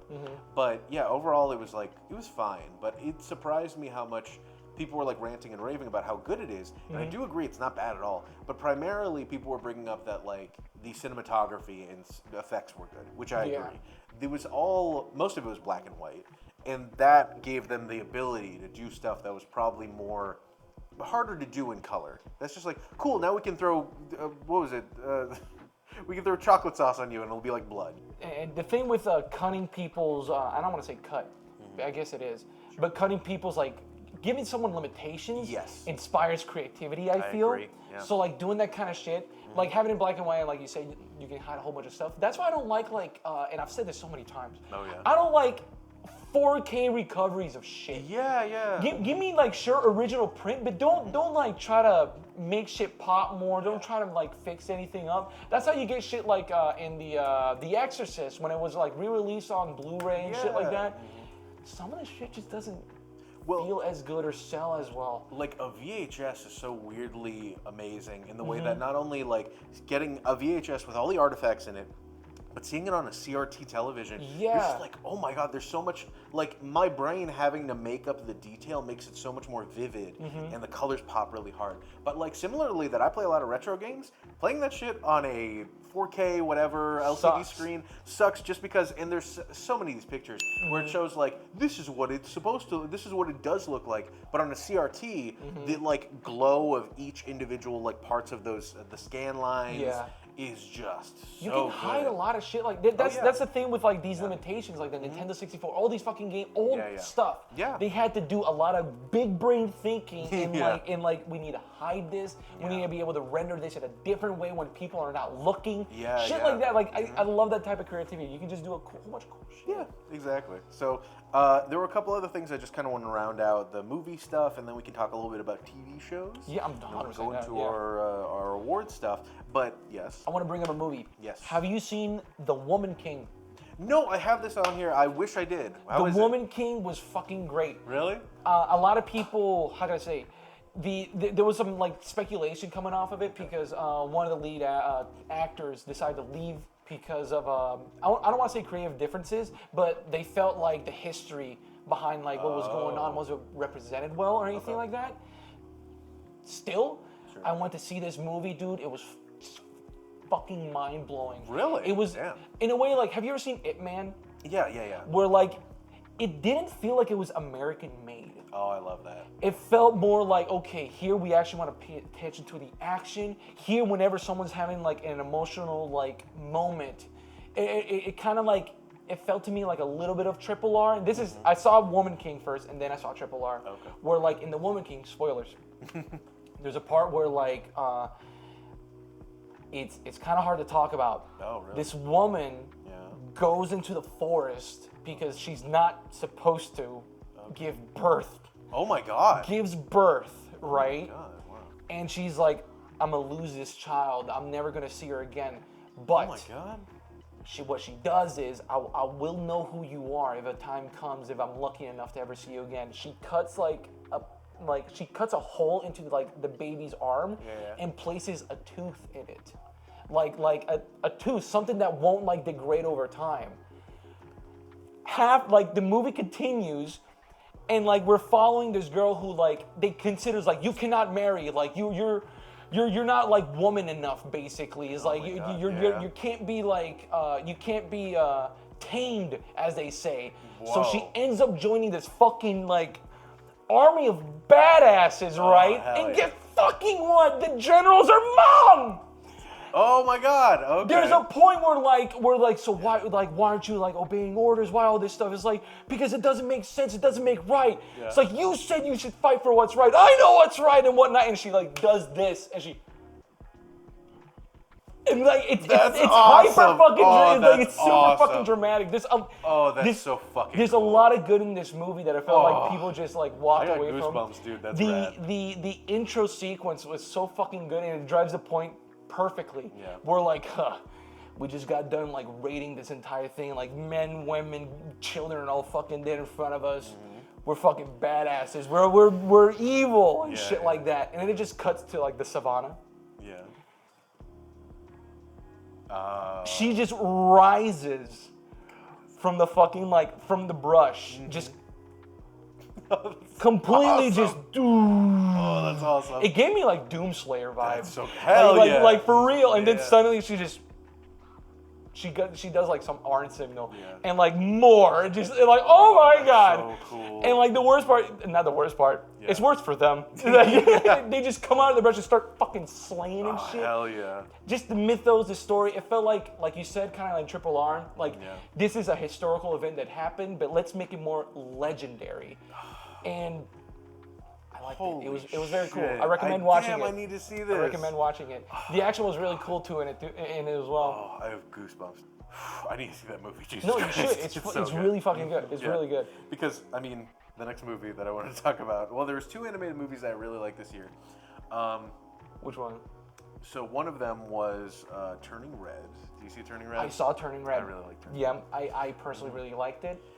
It did something. how can I say? It just slightly took me back, right? Just a little bit with the whole like time thing. It's set up in like 2000s era. Yeah. And like it's just like, that's so nice. So you get to enjoy like the nostalgia of like playing on like a Game Boy or a Tamagotchi or whatever. Something about like animated series that have like nothing to do with like a superpower. Yeah. But more like it's a burden. Yeah, I like that. And it comes from my family. Yeah. And I can't escape it. I love shit like that. It hits me on a personal level. Same. Like, I would say that movie, like, because it's funny, because I saw a lot of dissent with a lot of people that are just like, oh, I didn't like it that much. And, like, coming from, like, any sort of, like, foreign background, it's just like, man, that hits hard. Like, The having to, correct me if I'm wrong, seriously, having to accommodate forces that, like, are beyond you. Or like forces that like you there's nothing you can do because here comes mom and her fucking 3 sisters telling me how to live my life and I'm just trying to be myself. Yeah, in particular it's just the weight of, in a lot of these, like Everything Ever All at Once had that element of like the mom and the daughter, that you have this like generational divide that comes back to like the idea of like you got to take care of your own. And I mean like a lot of people feel that, but you don't immediately get that, like, because in Turning Red, that's a theme, but if you're not like of that background or just kind of like from a similar culture, you might not immediately make that connection where it's just like, no, this is what I got to do, like similar to Shang-Chi a little bit, where you just get this stuff. And I mean, I'm not from that type of culture, but ultimately you feel that where you're just like, this is my responsibility, I got to do this thing. And so for her to go from like goody two shoes, like, oh, I'm mama's like favorite child, to like slightly doing stuff that she doesn't like and like separating is just something that's just like, damn, hell yeah, I love this. This is great. I feel, and this is what I feel, and I 100% agree with you with the whole like cultural thing, because here in America, like once you're born, you can do whatever the hell you want, you know, like shit like that. But like, and this is a story like her mom is clearly like from China, right? I honestly don't know. I have no idea, but like regardless, she was born there, and chances are she was raised there and just had to move here to America. Well, I think it actually takes place in Canada. I think it's in Toronto. Oh, not in, yeah. Either way, some Western North state, America, some Western place, right? Sure. But like to having to raise a child with like, okay, I'm trying to implement like our culture and like this is something to be proud of, but she goes to school with fucking with Susan, and they're now getting Starbucks and talking about like all these other damn things. You know, that clash happens, and like that can be fucking stressful for a kid. And the fact that like as someone, pointing at myself, as someone who's moved from Mexico as a kid to here, cultural switches. It can be. It's hard on a kid. Yeah, and to seriously. see that expressed. Notice that we've been talking about like family. Notice that we've been talking about, but not about her powers. Yeah, no, not at all. Barely. I feel like it's because it's not and so much. I love me red pandas, so that made me very happy. They're fucking adorable. Yeah. To me, it feels like this is more. Again, it drives a point of like family, trying to like accommodate, trying to be yourself, trying to understand someone who's trying to be themselves. It's not about person becomes panda and like adventure ensues. It's more like you know the picture, but yeah. But then the other movie that surprisingly made, like, I'm gonna tell you, this animated movie was like, after watching it, I'm like, I have no notes. I loved every moment of it. Was The Bad Guys? Do you see the fucking love The Bad Guys, dude. Fucking love it. It's so I fucking love The Bad Guys. No, the art. I'm gonna let you talk. No, go for it. I love the fucking art in it. Yeah. The style, I don't know what the animation is so good, and the style, it feels brand newish. Kinda, because like, I want to bring up the Morales movie. Sorry, there was a Morales game. Yes, yeah. It was Miles Morales in the Multiverse. Yeah. It kind of felt like it's CG, but with a little bit of drawn, right? In this one, it was like they're CG, but their eyes and like the outlines on the mouths and like around them, it still has like that drawn, that, like outline. Thick line, They need to do more shit like that. But even the CG, there was texture in it, but Yeah. not enough to, like, you get this very stark, solid color, Yeah. but you get a little bit of texture in there, and then the full outline, and it's just like subtle, but like very distinct. You see it, but it has that like character. it wasn't like in Lightyear where you could see everyone's fucking pores. Yeah, exactly. And it's like Buzz, just step away, bro. You're in 6K, dude. Exactly. Like, step off. I can only imagine that probably took just as much effort, but was so worth it. Yeah, and the whole story behind this one too. Yeah. It's like people think I'm the fucking bad guy. You know what? I'm gonna just fucking do it. Yeah. That my dude, I love the Snake character. Me He's my too. favorite. He was so good. I fucking love him. Every character had just this little stuff about him that you're just like, this is nice, and it shows like their kind of perspective on being a bad person and like why they're bad. But oh my god, there was just something that was so incredibly charming about it. But in the way that like the entire time you're just like, I know how this is gonna go, more or less. But each character was so fun to watch, and the comedy was there, and the slapstick was there. The animation alone was like really great. Yeah. To the point where like, though it seems really formulaic, it was really good. And then there's like a couple of twists in there that still I was just like, oh hey, wow, these are just icing on the cake for something that was already just really nice to watch. It's a very good kid, and I hate to say like a kid's movie. That's all like, my kids are gonna watch, is that movie on repeat. People have this bad notion. It's like, oh, it's CG, it's a cartoon, it's for kids. Oh my god, I hate that. Motherfucker, it's a heist movie. Yeah. They're literally like, really good. trying to steal shit, and it is very fucking good. Yeah. Because like it has, I'm gonna bring it up again, bad miracles. Yeah. Bad shit keeps on happening to these so-called bad characters. And they have to fucking find the fucking way to get out of it. It was just too good. I liked in particular, just how much it's like oh god, it was just so nice to see like a heist movie that like is just silly cartoony, you know? Like you have these like Ocean's movies, like Ocean's 8, Ocean's 10, Ocean's 11, that like you watch them and they're like really well put together and do the heist formula incredibly well, like The Italian Job, all these things. But when you see it in such a way where the logic is a cartoon, it just adds this heightened layer of like absurdity that you're just like, this is just fun. There's so many more opportunities to do weird and fun stuff. Everyone is hyper expressive because of it too. The cop comes in the fucking mind. She was great. When she's like, you're going like, where she grabs it, she's literally walking like this, like I don't just like it's so good. Everybody has character and shit like that. Yeah. It also it does. And like physics of the car stuff. The chase scenes were like blew me away. It did this weird little thing where the characters were squishy and stretchy, but everything that wasn't a character wasn't. Like when they picked up the giant fucking the giant glow in the dark ass that was like supplying energy to the city or whatever. Like dude, when that thing fell and it hit something or crashed into something, it felt like a solid object. It wasn't bouncing going doing. But whenever the wolf like did some crazy shit and his eyes kind of popped out or like shit like that. It wasn't like to that extent, but like it just feels nice. People, art. There's a renaissance of art. I feel of really different like stuff happening, and I'm just happy about that. In particular, I'm just so happy that a lot of these incredible things that like have gotten so much like development over the past like I'd say 5 years have become just more accessible. Case in point, like. There's a new for Blender. There's a team. They're making it's called the Goo engine, and it's like cel shaded stuff. And it's meant to be a suite that gives you this anime-esque or cel shaded vibe to all your stuff. And you put something in there, it'll do a good amount of it for you. You still need to know a good amount about like normals and making sure that your model looks good, like overall, and will work well. But like, there's so much out there that they're spending the time and effort to be like, cool. It's here. Here's the technology. Make something cool. And in particular with the bad guys and other stuff that is very unique, those definitely get way more R&D. The new Across the Spider-Verse movie is going to like revolutionize again like everything. Is Shrek's Law even a thing anymore?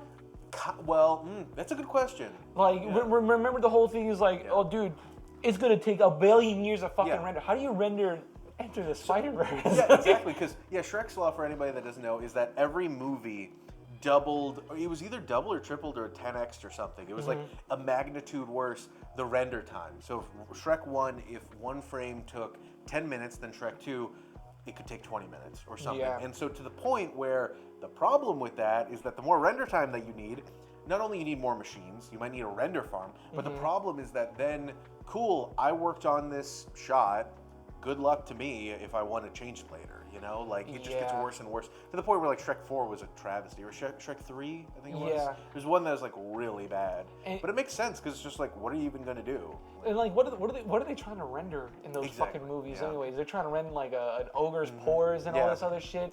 And now we're seeing a lot, like, a more stylistic stuff. Exactly. Like, I feel like there's a huge contrast between these two Disney movies. Like, did Life come out this year? Are you talking about Soul? Soul, my keep bad. going to Life. My bad, yeah. dude. No, that came out either last year or the year before. So Soul, Was cartoonish looking characters, but they have hyper realistic skin follicles and all this other like shit. real metal and stuff like that on like And instruments. then you go on to Red, and like people don't have pores. People are drawn simpler. Still they that look like cartoony Steven Universe style. characters. Exactly. Yeah, Maybe the hair looks a little bit more realistic, but like it still looks fucking nice. Yeah, they still have like skin though. You can the subsurface scattering on the skin is still like real, but not enough to make it like, oh, this is hyper realistic, or like RTX on. That awful Uncanny Valley or anything like that. Or like imagine, dude, would bad guys look remotely as good if that wolf character had like hyper realistic, like every single particle there? No, like every single one, absolutely not. It would take it 3 years to render that shit. But that's the thing that I like is that people are getting back to the idea that it's like, cool, we can hyper realistically render stuff. Why? Like, I feel like that conversation is happening where it's like, now that we've seen styles and we see more stylistic like representations of stuff to the point where you say like this is the Spider-Verse style, like Corridor Digital did that entire video about like what if we made an entire like other stuff in the Spider-Verse style, and it's like I agree that like you're now going back to, oh, this is the Disney style, this is the Bakshi style, here's all these other creators that are lending their artistic intent to this like medium, and so the best thing now is you're getting so many tools out there that make it easier to not only like make cool shaders and stuff that add like that big thick outline and stuff, but then rendering takes less time, which is really useful. Dude, a lot of cool shorts are coming out, dude, because people are just rendering their own fucking stories and making their own stuff. And I love that. I love the democratization of all of this technology to the point where it's like, oh, I have this story in my head. How do I get it on paper? I'll watch some tutorials, and even if it's not exactly what you were picturing, you get really close versus having to, I mean, like a big problem that everybody runs into, especially in the local film scene, is just like, I have something I really want to make. How am I going to assemble everyone that's dealing with all of these other things and their schedules just to come make it? Because I know I'm not going to be able to give them like, what was it, like industry rate. So stuff like that. Well, if you have the ability and you have DaVinci Resolve, which is free, you can make something, you know? So I love that. I love the ability that we're all getting into with that kind of stuff. And that leads me into another animated movie I saw. Wasn't bad. Was Minions: Rise of Gru. You saw that shit? I saw it. I saw it with my mom. She really wanted to see it. So here's the thing, though. I'm pretty sure I saw it, but I don't remember a single fucking thing about it. I remember moments that were like, why is this in the movie? But it's for the children. Where like there's a moment where like Gru is in San Diego and they're either in New York or something, and they have to take like an airplane, and there's a full-on like 5-minute long travel sequence of one of the characters going on a tricycle and having like a road trip, and another one is these minions become pilots on an airplane. Remember the Madagascar movie? Yeah, it's this kind of thing. Yeah. Hold on. And it's like, I found it so incredibly amusing to me that like, after watching it, I was just like, wow, this is a movie that's completely inconsequential. They didn't need to give it any effort because kids are going to still see it. It has minions in it. But like legitimately... Did you have your suit on? Like, did you... I wore the Minion costume. Yeah, I wore the Minion.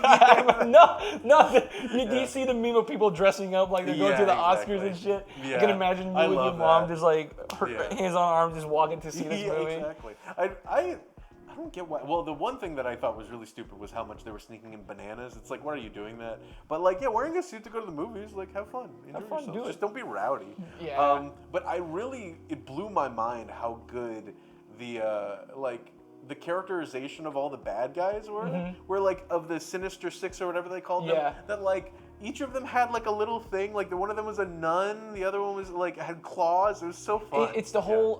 They're just making fun of the whole. And there's no lore. You don't gotta do that. Exactly. No, they don't need their whole fucking backstory. Yeah. They're basically they're cartoonifying like Bond villains basically. Yeah, exactly. And they've been doing this like since. I'm not a Gru fan. Yeah. But having background bullshit like Yeah.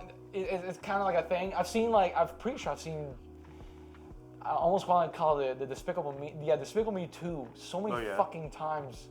I mean, they're pretty surprisingly good. They're decent. You know? Yeah. They're not awful. They're not disgustingly bad. Yeah. So I just thought it was so funny that like I went and saw it and was just expecting it to be a miserable time, and we all just left like, I didn't hate that. I actually enjoyed my time.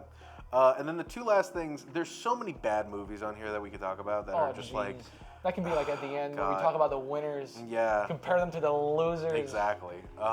But the movie that took me by surprise, and I mean like, okay, we have a stupidly long video that you can go watch about Everything Everywhere All at Once. Please go do it. It's very good. So I don't know how much we need to belabor that. But the movie that took me by surprise, especially that it like was I think the top grossing movie of this year, was Top Gun Maverick. Do you see it? So I did. Beautifully shot. Yep. It call me crazy. Yeah. But did they just grab the original and just in 4K? I mean, the beginning sequence, I was like, am I watching the wrong movie? Is this a double feature? It's the most Tom Cruise. Yeah. You know he directed that entire thing. Oh yeah. I want. It wasn't Danger Zone. What song was it in the beginning? I think it was. Was it I think Danger so. Zone? It God could've damn been. it! It could have been. It better be. He's in his garage. It's the most American. Dude, it felt like Michael Bay fucking No, like I meant shot when it. all the planes were taking off. Oh, yeah, I that thought- was Danger Zone. Gotcha. Yeah. But I like, know what you mean. when he's like cleaning his, when he was like cleaning the fucking vehicle, his motorcycle, I was like, that's just Tom Cruise good. garage, bro. Get It's the so fuck good. out of there. There's so much about that movie that I was just like, I want to give this movie any notes, but I don't. There's nothing to do. That it's just like there was this entire subplot with like his girlfriend or the person that he's like kind of dating, and all this like interpersonal stuff. Yeah. But like, it's incredible to me how they made a military version of Star Wars, more or less, where it's like, oh, here's this person I'm taking under my wing that they're like, he's basically like Obi-Wan Kenobi, and he's just like, oh, here's my friend who's like father I knew, and that we're gonna go do a trench run, and we're gonna blow up this big bad thing for a nefarious evil organization we don't know, or a government, which they never mention. Vladimir Putin.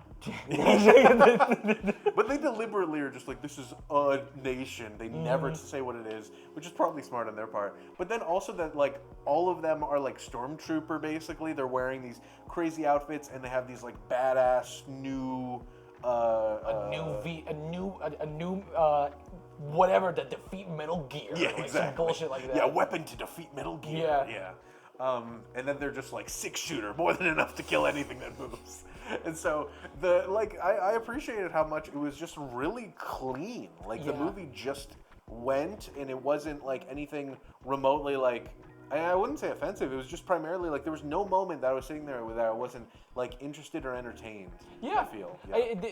So one of the things when I first heard about like a new Top Gun movie, I was like, God damn it! Like they're really bringing this shit back, because like the announcement of this movie was during a time where, or at least I felt like it was during a time where like people were just rebooting shit. Exactly. Shit. Yeah. And this kind of like when the announcement felt that way, but then I'm making fun of it, making it seem like it's just the same movie again, right? Exactly. But to me, it had like, have you ever seen Creed?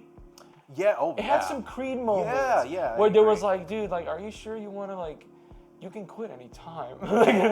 Shit, like we're still in school. I'm talking about like nothing some of the, to prove. You have nothing to prove and shit like that. It's like, I also lost a friend during a dog fight and shit like this, and like it was your dad and like shit like that. You know? Yeah, man. I mean, it just blew my mind how much, because the movie starts off with a message from Tom Cruise being like, thank you to everybody that was, as well as some of the cast members, where they're just like, thank you to all the military that like helped us with a lot of these shots. But it was incredible to me how much it was just like, yeah, when you're looking in a cockpit, you're looking in a cockpit. Tom Cruise is still traumatized by his comments saying that acting is harder than being like military personnel back in the day. It's you. It's like I'm gonna make a whole movie for y'all. Just fucking wait. But I 100% agree. The filming of it was just, it seemed like such a fucking task. The artistry of being like, I want to learn how to operate a fucking jet thing, is really cool to me. I still admire that kind of thing. As pretentious as Tommy might be or whatever, to me that kind of shit's still cool. Yeah, yeah. Can we talk about, what is more appropriate? Yeah. Beach volleyball or, I'm sorry, I forgot. Yeah. Were they playing football in the beach? Yeah, it was like tag football. It was like tag. What is better? Definitely. Well, I think volleyball just because of like the rules. Like their tag football seemed like it was completely arbitrary. So I don't want to be this person, right? Yeah. But I agree. Yeah.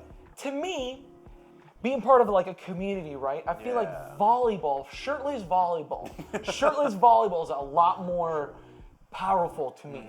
Because you're with your team, you're actually like, boom, passing it to you, boom, boom. Yeah, yeah. Kind of like in a dog fight. It's like I'm chasing this guy down. Somebody's on my back. Cover me. Yeah, I need to trust they'll get it. Yeah. Shit like that. When in football, it's more like, all right, I'm the leader. Protect me. I'm gonna do my move. Exactly. Which is like, Yeah. Well, and that's why like I think something else that's more team oriented would have been better, where like everybody has a bit of like input. Because they say like, oh, they're not working together. Let's go play tag football on the beach, which like is an homage to the volleyball scene. But primarily the thing that was weird, and the reason why I think they did it was because you don't know the rules, and they're all just kind of like talking amongst themselves. Yeah. So you get those moments of like maybe they're being more cohesive. So the like informal nature of it I think helps that. But the problem is that then you're just like, is anybody winning or losing? Like, what the fuck is happening? Like, what was even is anyone this? keeping score at the beach? Yeah, exactly.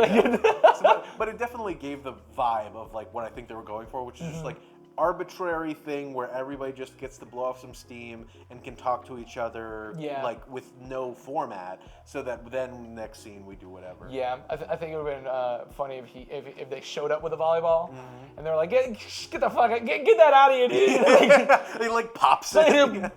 It's all about the pigskin, and they just start tossing it around. Yeah, and that might have also been the thing. It's just also, like, I'm sorry, were we all surprised that this movie made the most fucking money? For how often it was in theaters? No, because it was in theaters for probably the whole year. So this is what's feeding into a lot of people's brains that that time seems to be going faster. Yeah. But in reality, it's slower. Really. Yeah. Where like a lot of movies come out on theaters for like a month. And they're immediately on this. But this movie was doing so fucking good, apparently, that they just kept it there, which an unusual amount of time. This was the genius part. And I mean, like, Red Letter Media has mentioned this. You know the fuck you, it's January disease, right? That's when they first were just like, okay, I think it came out last year technically, but they're just like, you know what? Yeah. We can like push that like little bit of extra money by putting it in January when there's nothing in theaters. Nothing. And then they just kept riding it. They're like, fuck it, we'll keep doing it until it runs out. Fucking Tom Cruise has enough money to leave this in theaters forever. And so it just kind of did that. And I think that's what happened, is that they were like, when is the least optimal time to release a movie? This time. And if we can make a movie that a lot of people just like, and there's a reason that they'll go see it, then they'll just flood the theater that's basically not being used right now. Yeah, I wonder if this movie had the same effect that the last movie did, where like the movie came out and people were so like, oh dude, I want to be a fucking pilot, and like they went to join. You remember that? Is it this movie or is it another one? It was probably this one. Probably this one. But like, I wonder if this one had the same effect, because like this one. Just like in the original, it's about like the camaraderie, the fucking history, or not so much the history by like the previous movie, right? But like, just the being part of something greater than you type scenarios. The one thing I'll say is that they start off the movie by saying like, hey, autonomous drones are taking your job. So true. So I mean, maybe by the end they're just like, no, I want to be a pilot. Like somebody seeing it might be that way, but I don't think they heard the beginning where it's just like, hey, we're phasing you out. And I mean, like, current topics in the news have shown that some stuff's taken over those jobs. So but you can't replace Tom Cruise, damn it. Nope, and he won't be replaced. And I want to see a robot. I want to see a robot throw the pigskin at the beach like I can. Oh my god! If they made like a robot version of Top Gun, hell yeah! Just drones throwing. Fucking Tom Cruise just goes like this. He's like, oh my Yeah, wow. Maybe they can replace it. So I think that we've covered the major stuff for this year. The couple things I wanted to roll off were just stuff that I don't think anybody like particularly has thought about. Or is there like a movie that you want to go over that you're like, no, we haven't touched on this? Just real quick, Sure. a tiny bit of a renaissance Yeah. for stop animation. Yeah, dude. Pinocchio and Wendell and Wild, dude. Yeah. Those movies are fucking great. Hell yeah. How can I say this? Wendell and Wild. Pinocchio is like fuck. Oh my god, that's like a masterclass. I need to talk to fucking Guillermo. I'm not showing this movie to my kids. Ain't no way. Yeah. Dude, Yeah. when fucking Geppetto goes up, he's like, what the fuck is this noise in the attic or whatever? When do you present your lead, your good boy lead, as a demon? Do you see the way he crawled out of the thing? It's like 100% appropriate. Everything is new to him. Exactly, Literally, yeah. having a body is new to him. Yeah. So what if he talks to you like his neck is broken and he's fucking. But that's what I mean that's so like refreshing about it is that it shows not only how incredibly like just alien you can make stuff look in stop motion. You can do anything. Yeah. But also with enough time and effort. But also the fact that like it's just incredible how much you can show that. That's Pinocchio. Like he's a weird marionette puppet. And as a contrast, I think there were 3 other Pinocchio movies this year that I don't think will remotely stand the test of time. Bombed. They're nothing. Even the one that Disney released. Yeah, the one where he sniffs a pile of shit. Did you see it? No. He did. He does. There's an entire moment where he's born. Don't tell me. He's born. They send him to school, and on the way to school, he's just like, "Wow, look at all these amazing new sights." He sees a pile of shit, and he sniffs it. It's like there's so much of that movie where it's just like, what are you? Why did you go through the effort like at all? And it's like incredible to me because there's like some really good actual rendering of like I thought Pinocchio looked really good. I thought some of the animals looked really good. Yeah. But like there's so much of it that you're just like, what? Why? Why did you even do this? Same thing with what is it? Whatever, the Tramp. Oh my God! I forgot they made that. That was like one of the first Disney Plus shows or movies. It just felt off. It was one of the Dumbo also came out, and like that had Danny DeVito on it. How do you not sell that? And like it was just eh. Well, it's funny to me because like early Disney stuff was predicated on the fact of like this is the cutting edge of animation. This shit has never been done before. Yeah. This is like a bunch of people with nothing but time and effort and sweat and probably being taken advantage of that are just like they're making the most incredible shit you've ever seen at the time. So when you see like you rewatch Dumbo and there's a part where he gets drunk and hallucinates pink elephants. Yes. Like how are you going to adapt that for the future? And the idea that's like, well, why? In my mind, like you get to the point where it was cutting edge, and that was the best part of it, frankly. For some of them, not all of them. But ultimately, you get to the point where it's just like, okay, well, why remake it? Like, do people have nostalgia and reverence for these parts about Pinocchio or these parts about Dumbo? Or is it just because, this was a Disney movie? Some people feel that way about Star Wars. Where they're like, I'm not going to watch Episode 4. That's an old, stupid 70s movie. Yeah. It's like, yeah, but like, if you have that lens of the time, it's incredible. Yeah. But I also agree that like I couldn't picture someone remaking the first Star Wars movie now. Like, why would you? And I feel like with this completely new, different direction to Pinocchio, right? Guillermo del Toro is a fucking genius. Oh my God, he's dude. amazing. Like seriously, the way he thinks is amazing. I saw this one thing where people were criticizing him. It was like, why don't you do CG? Like CG is like less effort, and you can tell the same story. And like, first of all, how dare you tell anyone, especially Guillermo, how to make his movies? Yeah, how to do your job, like Jesus, man. And like his explanation was like, well, I get that, sure. He said something along the lines that he didn't like how expressive a lot of these CG characters were, and that with like something like with Pinocchio, it's that dude. And like I didn't watch that show he released. Did he release like a? Oh yeah, I saw a couple episodes of that before Halloween. My cabinet of curiosities. Wow, that's a really good impression. My name is Guillermo, and this is my cabinet. God, he's just... I have fork, scary story, and amazing shows. He didn't direct all of them. He's kind of just a presenter of everything. I like that. Great series. Go watch it. Okay. But like this story and his direction behind it, and like this wasn't a movie about like, hey kids, don't lie, or all these bad things will happen to you. This is more like death is a thing. Yeah. Death is something we all face. The trials and tribulations with finding yourself between life and death is up to you, and it's. Well, that's what I love about a lot of everything that he makes has like at the core of it some message that you're like, it's blatant. It's just like, this is the thing. Even freaking Pacific Rim, where it's just like, you go in and you're just like, I'm here for a fun time. And then you leave being like, wow, this is like, there's something here that like at the core of it that I'm just like, I'm thinking more about stuff that I already knew, but I'm just like, now realize how important it is. It's like crazy. People look at, what is it, Pacific Rim as a Godzilla, whatever movie or whatever. It's kaiju like, movie. It's about losing someone important to you and trying to open up again and finding someone. So much more, man. Dude, I love. Oh man, I could talk forever. Yeah, watch Pinocchio. It's fucking amazing. Watch Pacific Rim. And Wendel and Wild too. Yeah, this is a movie that came out a couple months after Nope. Yeah. So I'm imagining that like after directing, he said, "All right, that's a wrap. I'm gonna go voice this thing with the fucking Or like snuck it in between. With the director of Nightmare Before Christmas, not Tim Burton.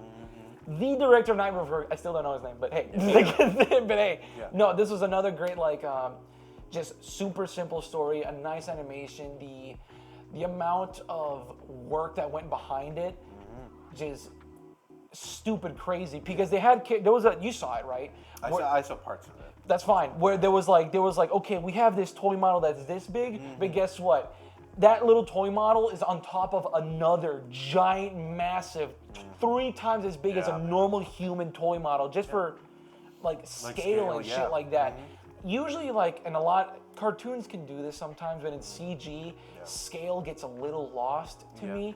To me, it just like in stop motion. You mean? No, not in stop motion, but in CG. Oh, okay. Scale gets a little bit lost to me. It feels too rubbery. It feels like instead of being far, it feels like it's just being stretched. Yeah. Where in this, especially in Wendell and Wild, there's a couple of shots where, or scenes where like these 2 demon dudes are like, man, our fucking life sucks. We're over here putting hair plugs on a balding demon who's like massive, and you get to see it. Like this demon he's like the demon of hell, and he has hell on his stomach, and hell is a roller coaster of people suffering. I mean, and he's over there like smoking his cigars. It's like, y'all suck, and like it's fucking awesome. It's a good show. Good movie. Go watch it. I fucking love that. I mean, and that's the thing that I find incredible about this year, and like where a lot of this stuff is going is that we've I feel gotten to the point where a lot of these technologies and movies and processes are so standardized now that they're pushing it. Like they're really trying to stretch it out, and like everybody's trying to like stretch their legs and try to do some like crazy shit. And that's why I love both of the movies, where it's just like that. Not only like Pinocchio kind of brings you back to those Tim Burton movies, but in like a new and they keep saying it's like, you know the story, but do you really? It's just like with a narrator and shit. Yeah, like but that. At the same time, like this one, I was just like, I kind of don't, I guess. With the same thing with Wendell and Wild, where you're just like, cool, Studio Leica has done an incredible job at just making these kind of things, but can we like, where haven't they gone? Let's try it. And that's what's sad. I don't think Leica was involved in No, any they of didn't. these. No. Because but like, I'm saying they're like known to be there. After what is and it? Same thing with Pinocchio. I don't think they were involved with it. I don't think so either. I think after the one movie with Kubo and the 2 Strings. The other one, the one after that. There's one after that? Exactly. Nobody remembers it. It's the Missing Link one. Oh my god. Remember that? Yeah, I think exactly. it was called the Missing Link. I think that kind of like. That makes sense. Up a little bit, God, but that sucks. I'm just glad that old techniques like this are still in here. Oh, and going back to what Guillermo was saying about the CG thing. Yeah. And like having puppets like these who are very, again, limited with expressions and shit like that leaves more for the audience to implement themselves. Yeah. Like there's a moments where like Geppetto's like, you see his eyes starting to red up and like you see like his eyes get glossy for his tears and shit. It's like, oh dude. It's too much. It is. So yeah, when it comes to movies, I think we've kind of Was there anything else you want to mention? No, I'm done with movies. Okay, because I want to rattle off a couple things that we haven't really talked about, but I know happened, which was Moonfall, which was something. I mean, Jesus, I saw it and it was... Wasn't DiCaprio in it? No. What? He might have been in Moonshot, maybe? I actually don't know. Well, why is it? No, there was a big DiCaprio, like it felt like he was doing the thing that Christian Bale does, which is like gain a little bit of weight for a role and then go to another movie but like completely different weight. What? I'm pretty sure that it was DiCaprio where like the moon is falling on us. Are you talking like was he like a carnival barker, or was this like he was a regular? No, he was a scientist. No, you're talking about. What am I talking about? You know it already. Don't look up. Don't look up. Oh my god. That shit. Oh. Was he slightly bigger? Yes. Okay, I knew. Well, no, he was supposed to look kind of like a schlubby guy. Gotcha. Okay, you're talking about Don't Look Up. That came out last year. Oh my bad. But is it about the moon? I was like, why is this not on my list? No, it's about there's a meteor. You didn't see it? No, Okay. sorry. It's a lot.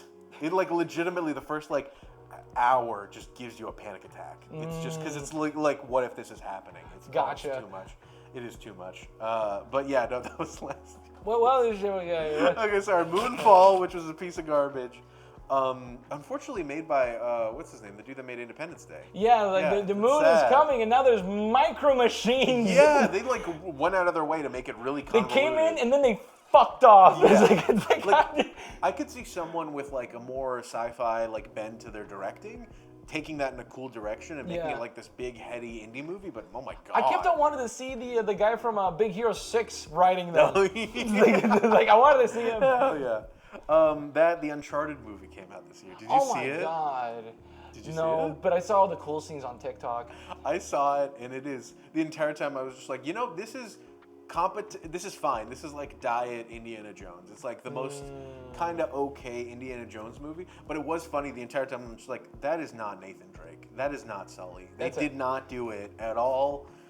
Oh God. Do you think after that came out, they were like, let's make one more Indiana Jones to teach these motherfuckers how it's done? Frankly, a lot of these movies start off that way, where like Sony or whoever get involved, they see a script that they like, and then they adapt it. Like the iRobot movie was not actually based on iRobot. It was based on some screenwriter, and there's a great video about it, where like a screenwriter made a movie that was meant to be a cool detective sci-fi thing, and then the problem was that they got picked up by, they were just like, hey, we have the rights to Asimov. Let's make something with him.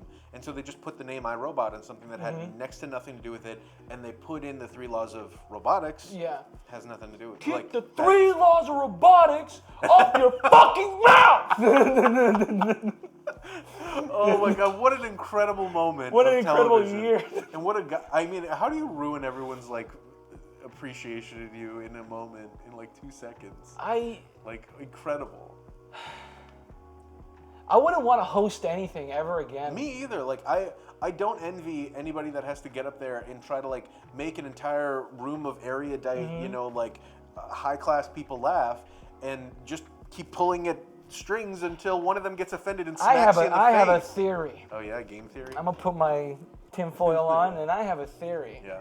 Ever since Ricky Gervais did his thing, and shit on everybody, have you ever seen the crowd shots of some of the jokes he was saying? I saw one of Tim Apple where he says oh, and you guys use slave labor in your things. He's like this, and everyone's like, and all this other shit. I think this is my tinfoil cap on, right? I think someone radioed him and said, "Oh my God, he's gonna do a Ricky Gervais. Someone must stop him." Okay. And radioed Will Smith. And Will Smith said, he fucking stood up and gave that man a slap. Oh my God. This year did seem like there's just so many moments that have been turned into memes, memeified. Too many memes. Yeah, too many memes. There also was, do you see The Lost City? I saw it with my mom. The Lost City, remind me. It was Sandra Bullock. Sandra Bullock and Channing Tatum.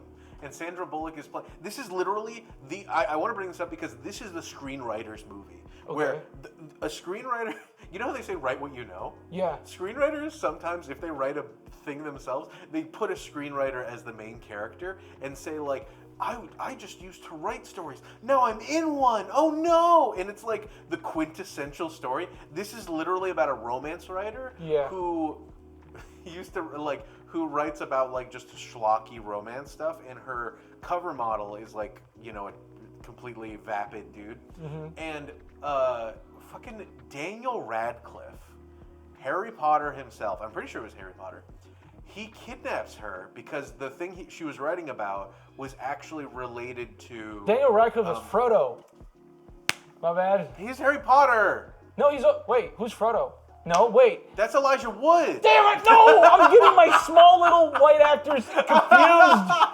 Oh Shit! my God, I mean, you're not wrong, yeah. Okay, so anyway, he kidnaps her. And then the thing is that it's literally this, it's always this. For the screenwriter story is that like, oh no, I get kidnapped and I get put in a thing because I wrote about that thing.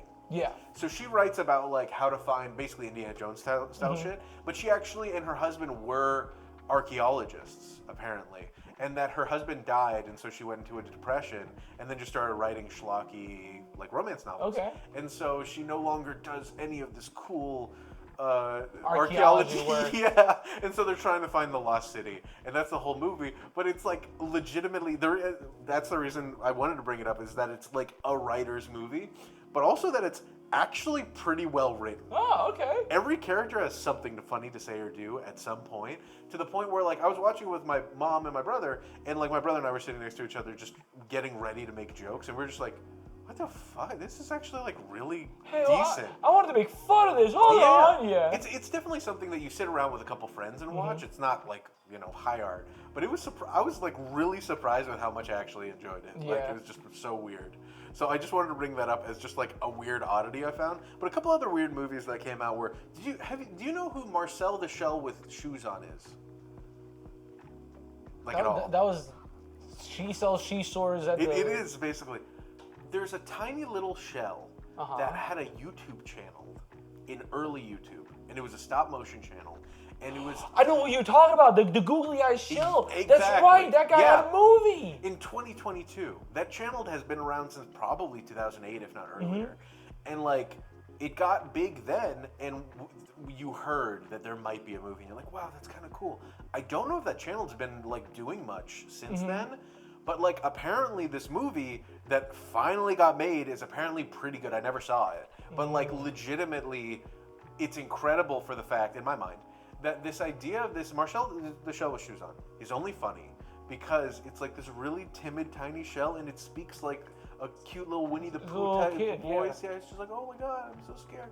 And so like it's such a good and cute idea that it lends itself to a full fucking movie. God damn. And apparently it's pretty good. Like I didn't see it, but like Some of the clips of like even the early channel reminded me of Creature Comforts. Oh yeah. Where it's like it's a still shot and like it's kid or not kid. He has a little bit of a kid voice. I don't know. It's like a direct, like a documentary style film. Yeah. It's like here's this new experience I'm experiencing, and here's how I feel about it. This is how things are going, and like shit like that. I want to know if I wonder if the whole movie was like that. I want to see it, but it feels like that. I was so surprised that it even happened. That I was like, damn, A24, good for you guys. The Unbearable Weight of Massive Talent. Did you see it? The Unbearable Weight of Massive Talent. What is that? The Nicolas Cage movie where he plays himself. Oh no, dude! I didn't see it either. This is one of those movies where I was actually hype about. Yeah. Because it's about him. It's literally just. And we're huge Nick Cage fans. Seriously, so and like he meets this drug lord. Yeah, who's the Mandalorian. Exactly, and like they're like, you're my best friend, and like they're trying to use Nick Cage for the CIA and all this other bullshit. I want to know if this movie did well. I hope it did. I heard it was okay. It was basically what it was advertised as, which is Nick Cage in a movie. I did hear that some people really liked it, but I heard it was also that kind of thing where it's like you either really like it or you don't. Gotcha. But yeah, I was surprised that like that. I've only seen clips of it that were like really funny or really crazy, and the entire time I'm just like, how did I not go see this movie? I don't know what happened. I'm pretty upset with myself. Yeah, like I feel like I betrayed him himself. Where was it anyways? Like what do you mean? It was like middle of the year, maybe. I don't see it anywhere. June, July. No, I mean it like was in theaters. No, but like where is it now? Oh, I have no idea. Like I have no clue. No idea. That and of course it's Morbid time. Did you see Morbius? I saw Morbius. I wish I saw many other movies than Morbius. Mm-hmm. Yeah. Mostly because like it wasn't even like bad to the point where it was like memeable. Yeah. You know what I mean? It was just bland bad. Yeah. Like it wasn't too much fun.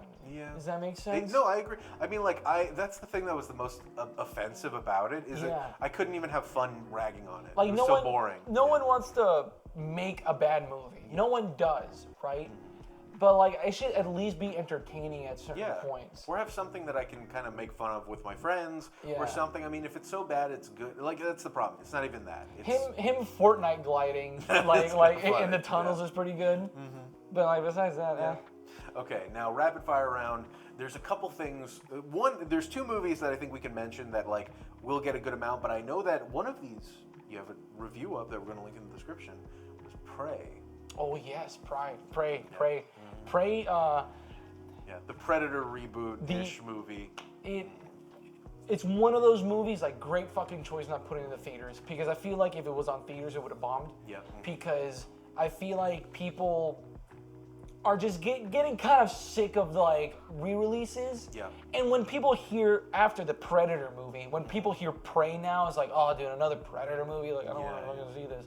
But this one, completely different fucking direction, completely different time, and I'm hoping that they do similar shit like this again. Yeah, just with like other locations. They've already established that Predator has been there since the Mayan eras. Like it doesn't matter. Make Apocalypto with Predator. Yeah. Like that would be fucking dope. Yeah.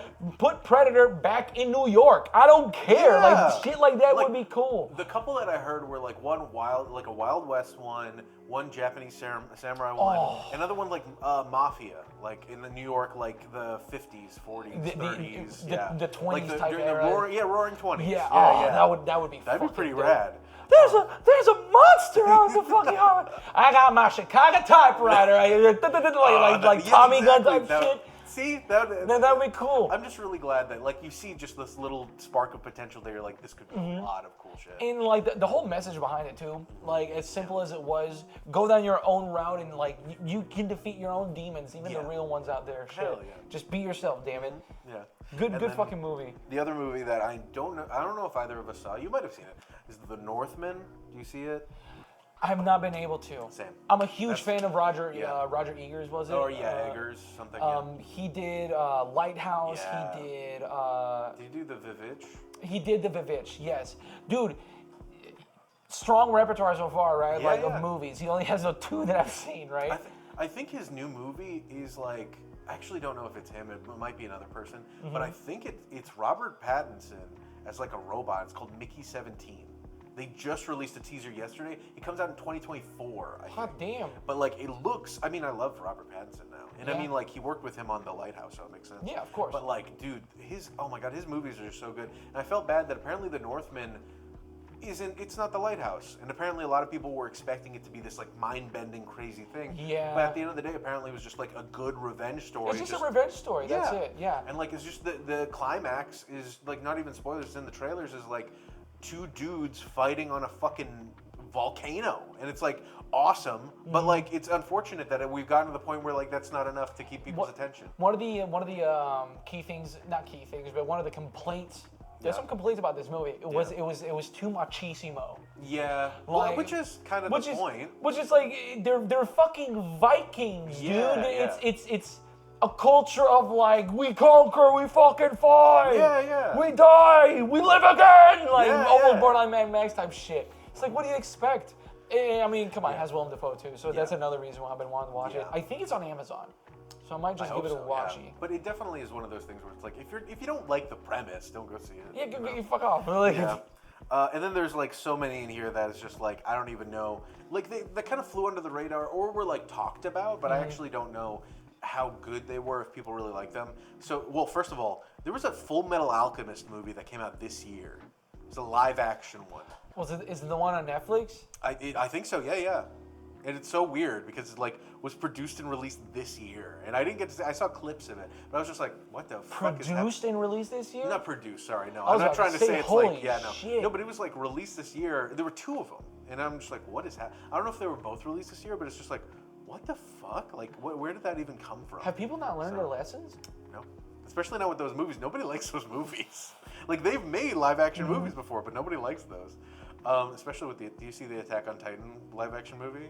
No, It's I saw the best parts of Death Note.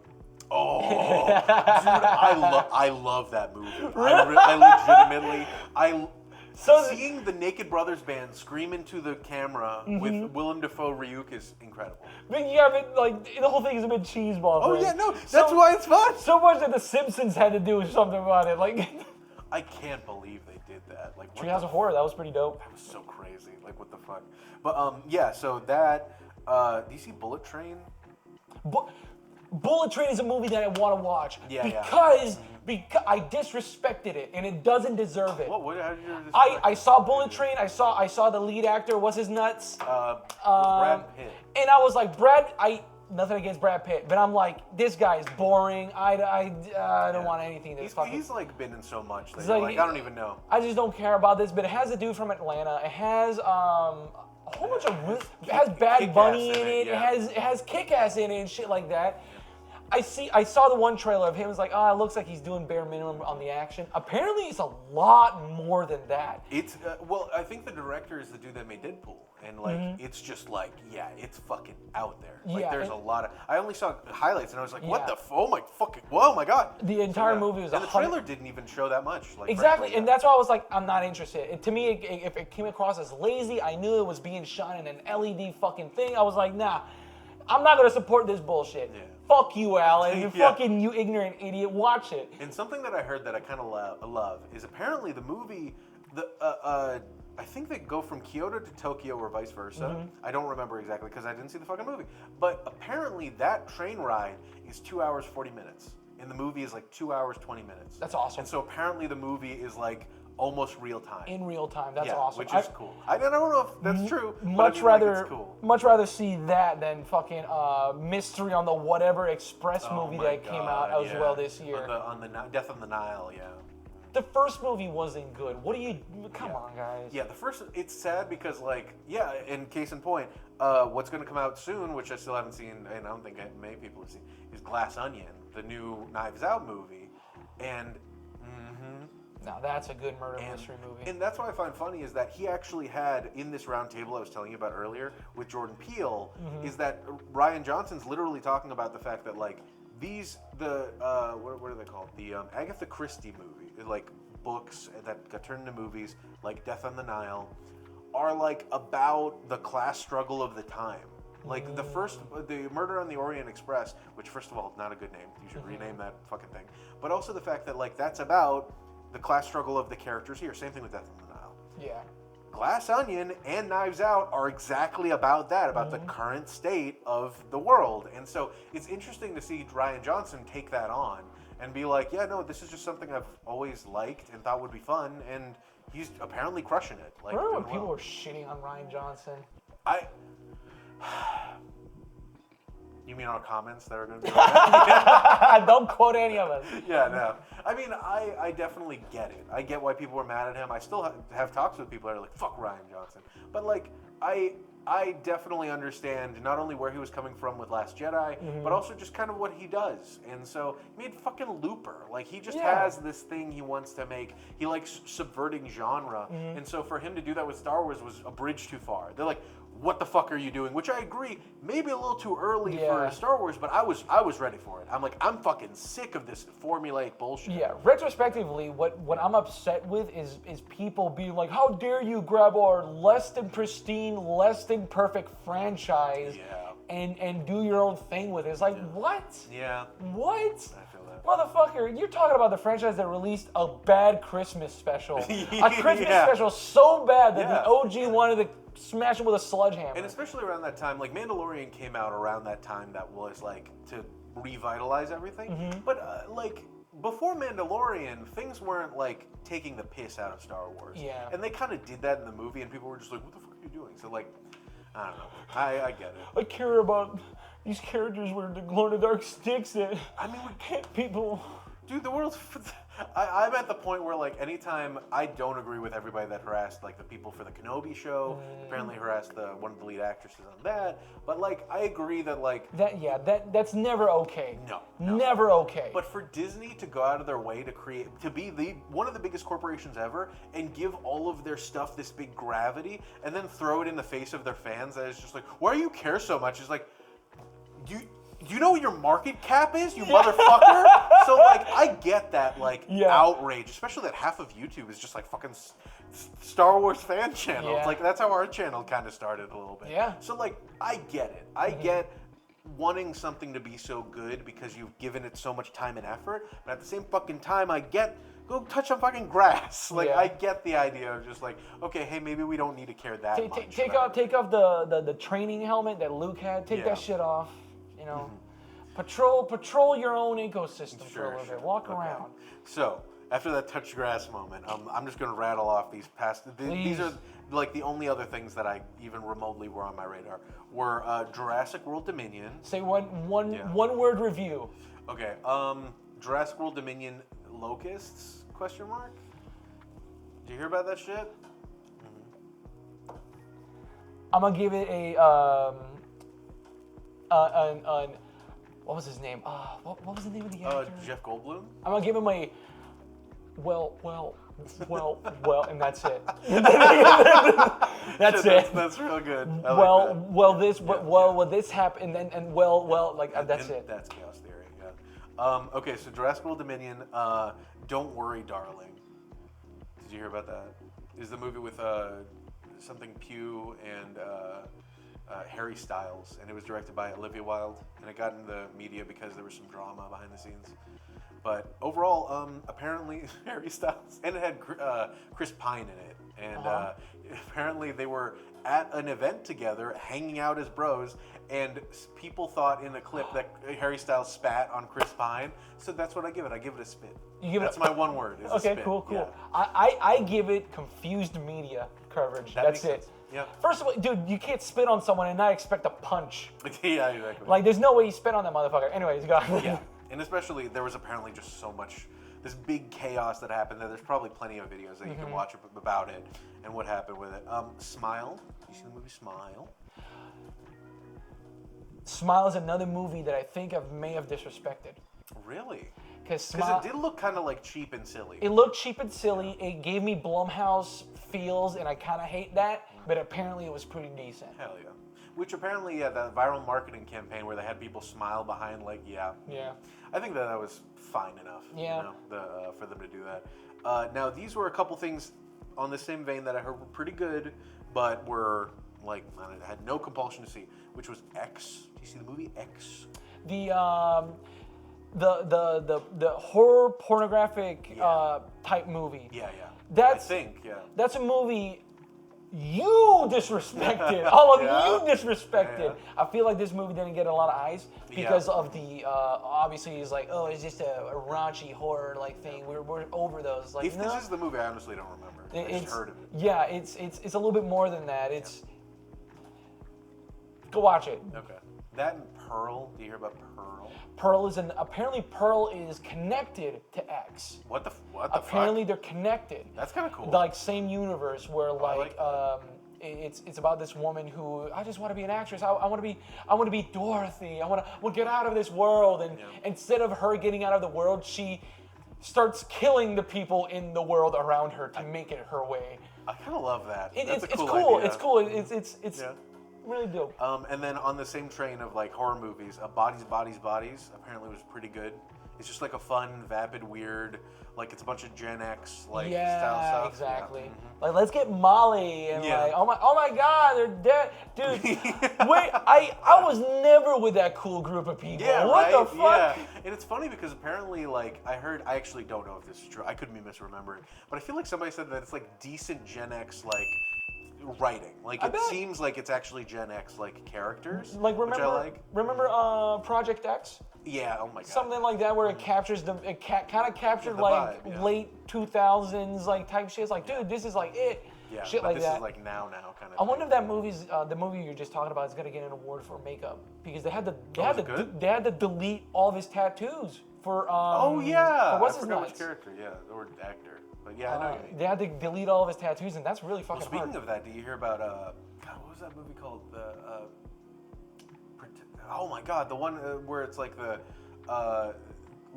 people had to leave the theater because they were like vomiting. It was so gross. It was super disgusting. Terrifier 2. Terrifier. What was I 2. thinking? Yeah. Apparently that's like it's one of crazy. those super independent movies that got a lot of good budget, and you're a sick human being, Mr. Director. Well, I heard it was that Barbarian and not X. What was it? Smile. That were all like couple $1 million budget and did something that was like incredible and got like a couple $100 million out of it. And the thing about all these movies is they're not A24 films, but they feel like they could be. I like that. Actually, That's cool. I think X is an A24 film. Okay. Same thing with the other one. That But makes like the fact that I feel like because of A24 releasing all these like low budget horror films that do amazingly well, is letting more creative people in to do their jobs. And A24 also made that movie Men. Do you see? I wanted to see I wanted Men. to see that That really one bad. looks awesome. That looks scary. Yeah, that's it's a like scary fucking every scenario. person in that town is like the one guy, like the one actor. You're just trying to survive against a skinwalker, and like you can't trust anybody. That's horrifying. So, awful. And then the Halloween Ends, which I saw the review or the Red Letter Media review, and like everything they talked about, I'm like, shit, I should have seen this. This is actually like really cool idea. Because the second movie was such shit. Exactly, like we talked about last year. Where you're just like, what the fuck is this? Yeah. The second movie just tried to pin it all against mental disability and made a mentally disabled person kill themselves. It's awful. It's disgusting. And then this comes out as like, this redeemed it. It's like, what? What the fuck happened? Yeah. Which is, and apparently, like, I loved everything I heard about it. Like, it just sounds fucking awesome. The fucking him falling in the meat grinder. Yeah. Oh my Just God. So stupid. And then, the two things that I just saw while I was looking up movies that I was like, what the fuck is this? Is apparently they made a Spirit Halloween movie. That's right. Yeah, you heard about this? As a Halloween fan, I like walking around in Spirits of Halloween and see all the cool costumes, get into the festive vibe. And I heard about this movie, and it's based on the animatronics, their original animatronics that they sell, and just made movies out of the characters. Crazy. It's pretty fucking cool. I like that idea. I love Why not? I love the idea that there's nowhere but up from here. If they made a Spirit Halloween movie that's shitty, which apparently wasn't great, that's like, oh wow, in the spirit of the fucking place. Exactly. But if it's good, then you're like, what the fuck? And it just does nothing but good publicity for them. I think the movie did exactly what it wanted to do, which is what a Goosebumps type scenario where kids get. I'm pretty sure I read the synopsis of the movie, which was kids actually trapped in the spirit of Halloween. And like the animatronics just like come to life and shit like that, and is haunting them. Dude, it's a Scooby-Doo script. Yeah. Just enjoy the visuals as much as you can, and that's it. Yeah. And the last thing I want to bring up before, like a couple movies that came out recently that I didn't even remotely get a chance to see that we'll brush past, is a movie called Bitch Ass.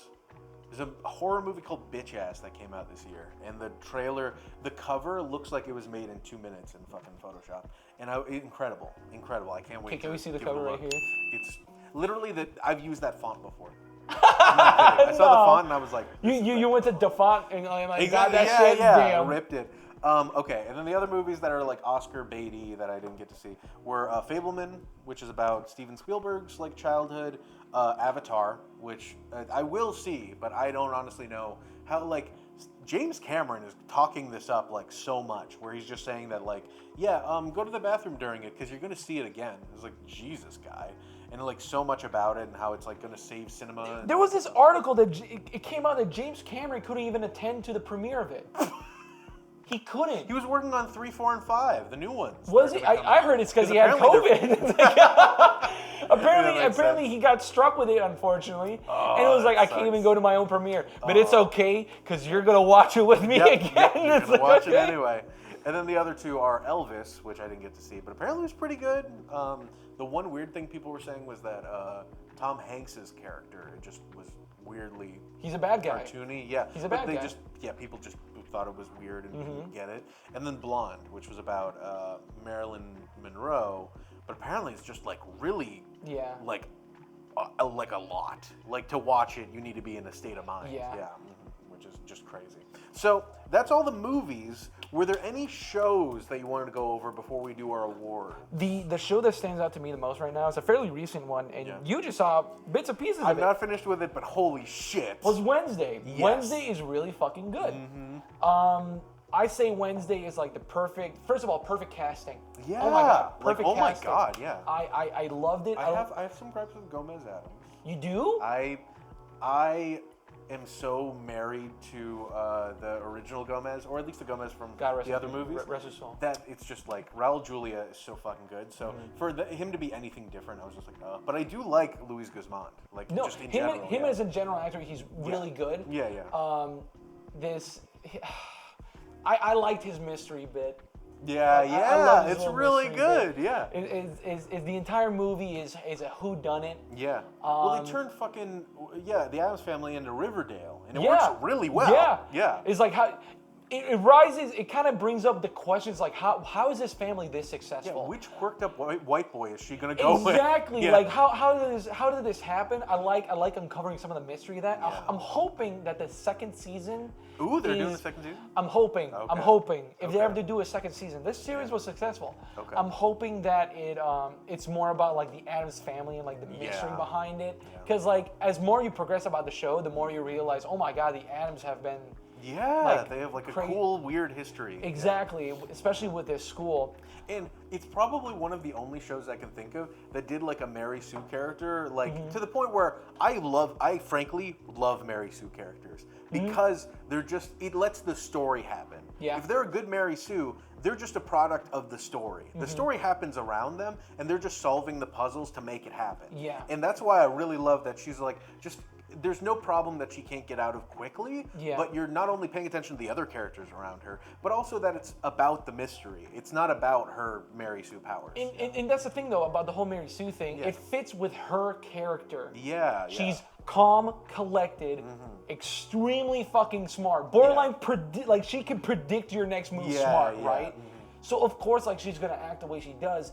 But this to me centers the whole story not so much like about her, but like the interactions with the people around her. Exactly. You know, which like it's like her character with her roommate. Yeah, she's homeschooled, so she has to get used to it. Exactly, and like it's a good series. Go fucking watch it, okay? It's surprisingly I thought it was going to be like a series of unfortunate events where like it has cool source material, but the show I didn't think do it well.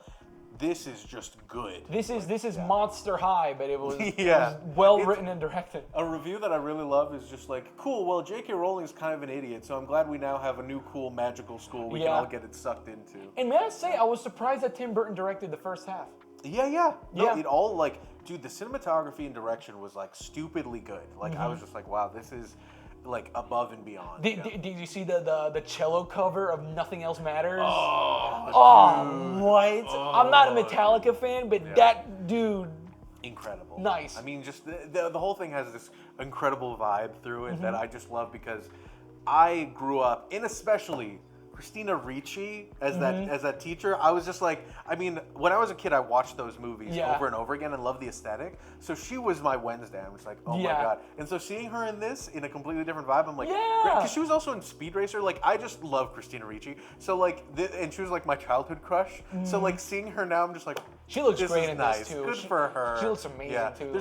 There's a moment that I watched literally right before we met up today where she's talking to Wednesday and she's like, I think we're not so different, you and I, basically. And I was like, I see you. So it's just like, and the show is just so well done. Of like every character is like to a surrealist, cartoony extent themselves, and that's fun for like it's fucking Addams Family. So I want to talk about like, so what's your big diff with Gomez? It's mostly because Gomez, I really like him as this like overt, really like bombastic kind of guy. He's more reserved, and I'm going to be honest, his lisp kind of gets me. That like it's hard to make out what he's saying. Where like cara mia, you know, like you hear the like enunciations on his stuff. It's really only that. So that's why it's directly Luis Guzman, because I think that him for the role wasn't great just because of those elements. That like my picture of Gomez is like this bombastic, you know, excitable guy that is like the way that he speaks is so captivating. But you hear him and he's kind of like subdued. So and I think this is a directorial problem. Yeah. I think because we know, I forgot his name, the guy who's playing Gomez now. Luis Guzman? Luis Guzman. Yeah. Him. Yeah. I've seen him in playing movies. He can play that Yeah. like bombastic character. So Yeah. I feel like he may have been toned down a little bit. Or maybe he's meant to be older or something. Or maybe more vulnerable. He came across as vulnerable That's to fair. me. Where it's like, oh, my daughter, he's going off to school and like all this other stuff. Yeah. And I mean, Catherine Zeta-Jones. She was good Morticia, too. I mean, come on. Like I felt she was perfect, especially with him because like he's a lot shorter. Yeah. I personally Which like it makes sense for like the cartoon and like the original stuff. I get exactly. that. Yeah. I like the casting for the kid as well, Pugsley. Yeah, he was he's awesome great. as well.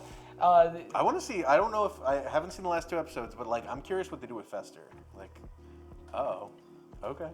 He's in it. I'm Okay. only gonna say that. Cool. You already know he's in it, so he's in it. Fair enough. Okay.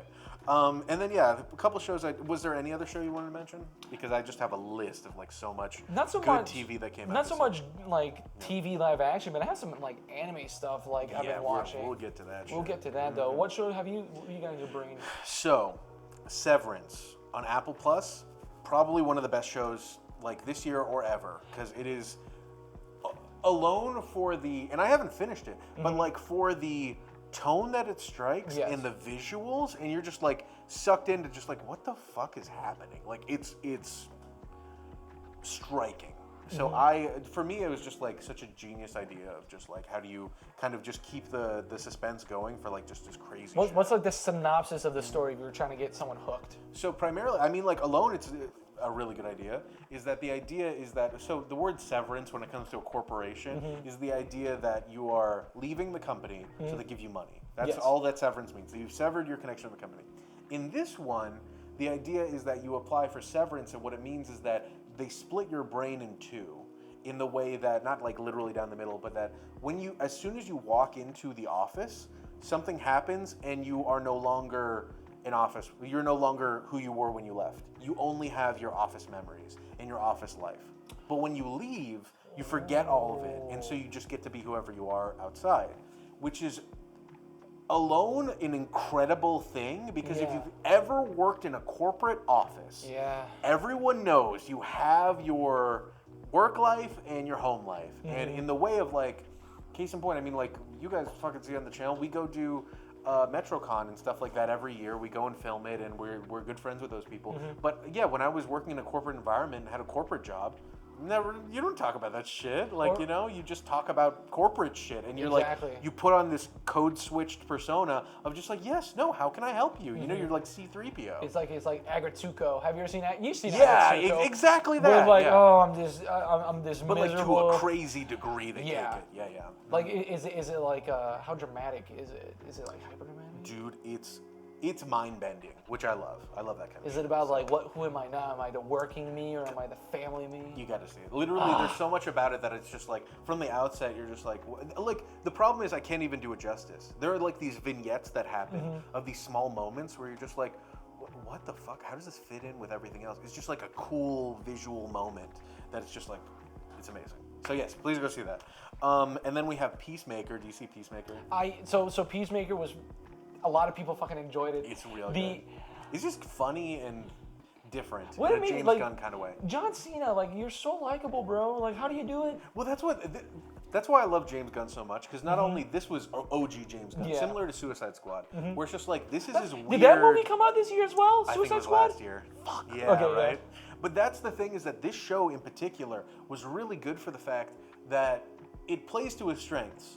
John Cena is known as a Boy Scout kind of thing. Yeah. But he also does have a raunchy set of humor. Yeah. So this is exactly it. What if a Boy Scout was raised on like really gross, horrific things? Like, oh, you kill people because they look at you wrong and shit like that. Yeah. So it is that. It's funny because it plays into this persona he's had forever in the, like wrestling scene. Yeah. As well as just his character. It gave me like a debauchery side of what was it called? Fuck, it was just in my brain. Yeah. The smiley face with the blood stain. Watchmen. Watchmen, yeah. It's like a debauched Watchmen thing where like, oh, we have all these crazy powers we could do, like all this good shit, but check out this fucking adventure and like look how this smartly written this adventure, right? But have these dumb fucking characters traverse through it. Yep.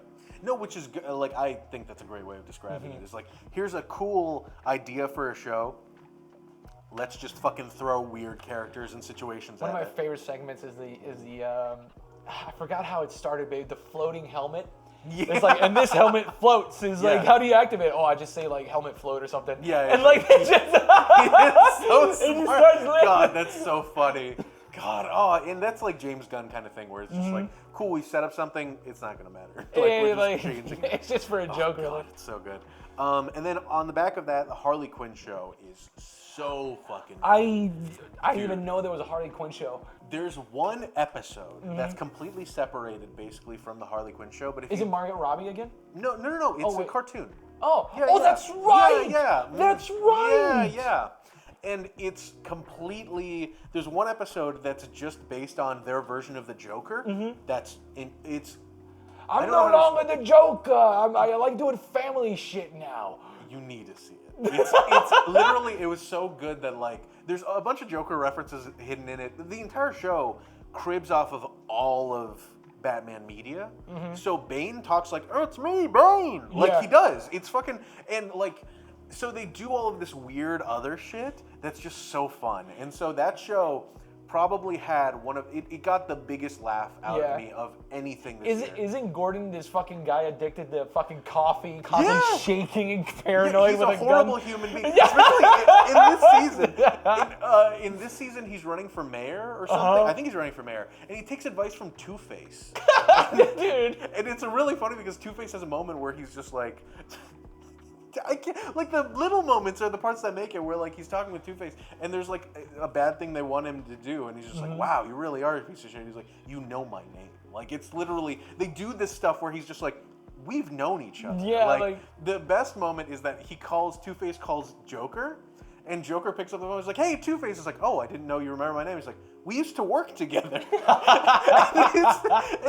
that's like a 10-second line. I feel like it's describing or showcasing a lot of the human Yeah. side of like a lot of these villains and Yeah. whatnot. Or just it's playing off of the absurdity of we've lived here for a long time. I There's also- a lot to pull from. And because of that, the fucking social commentary in it is genius, I hear. Oh my god, dude, it's real good.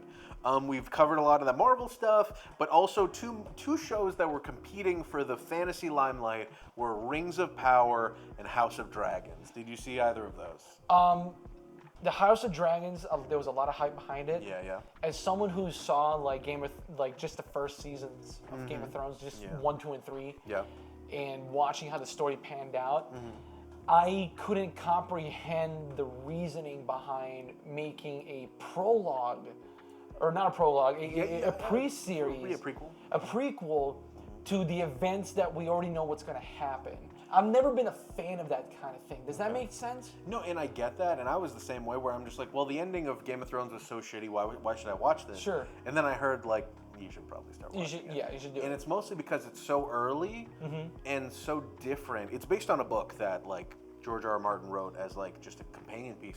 But it's so good for the fact that, like, the book, they kind of took from it, but they added so much more because the book is over generations. Yeah. And we only kind of see this family for a couple like decades.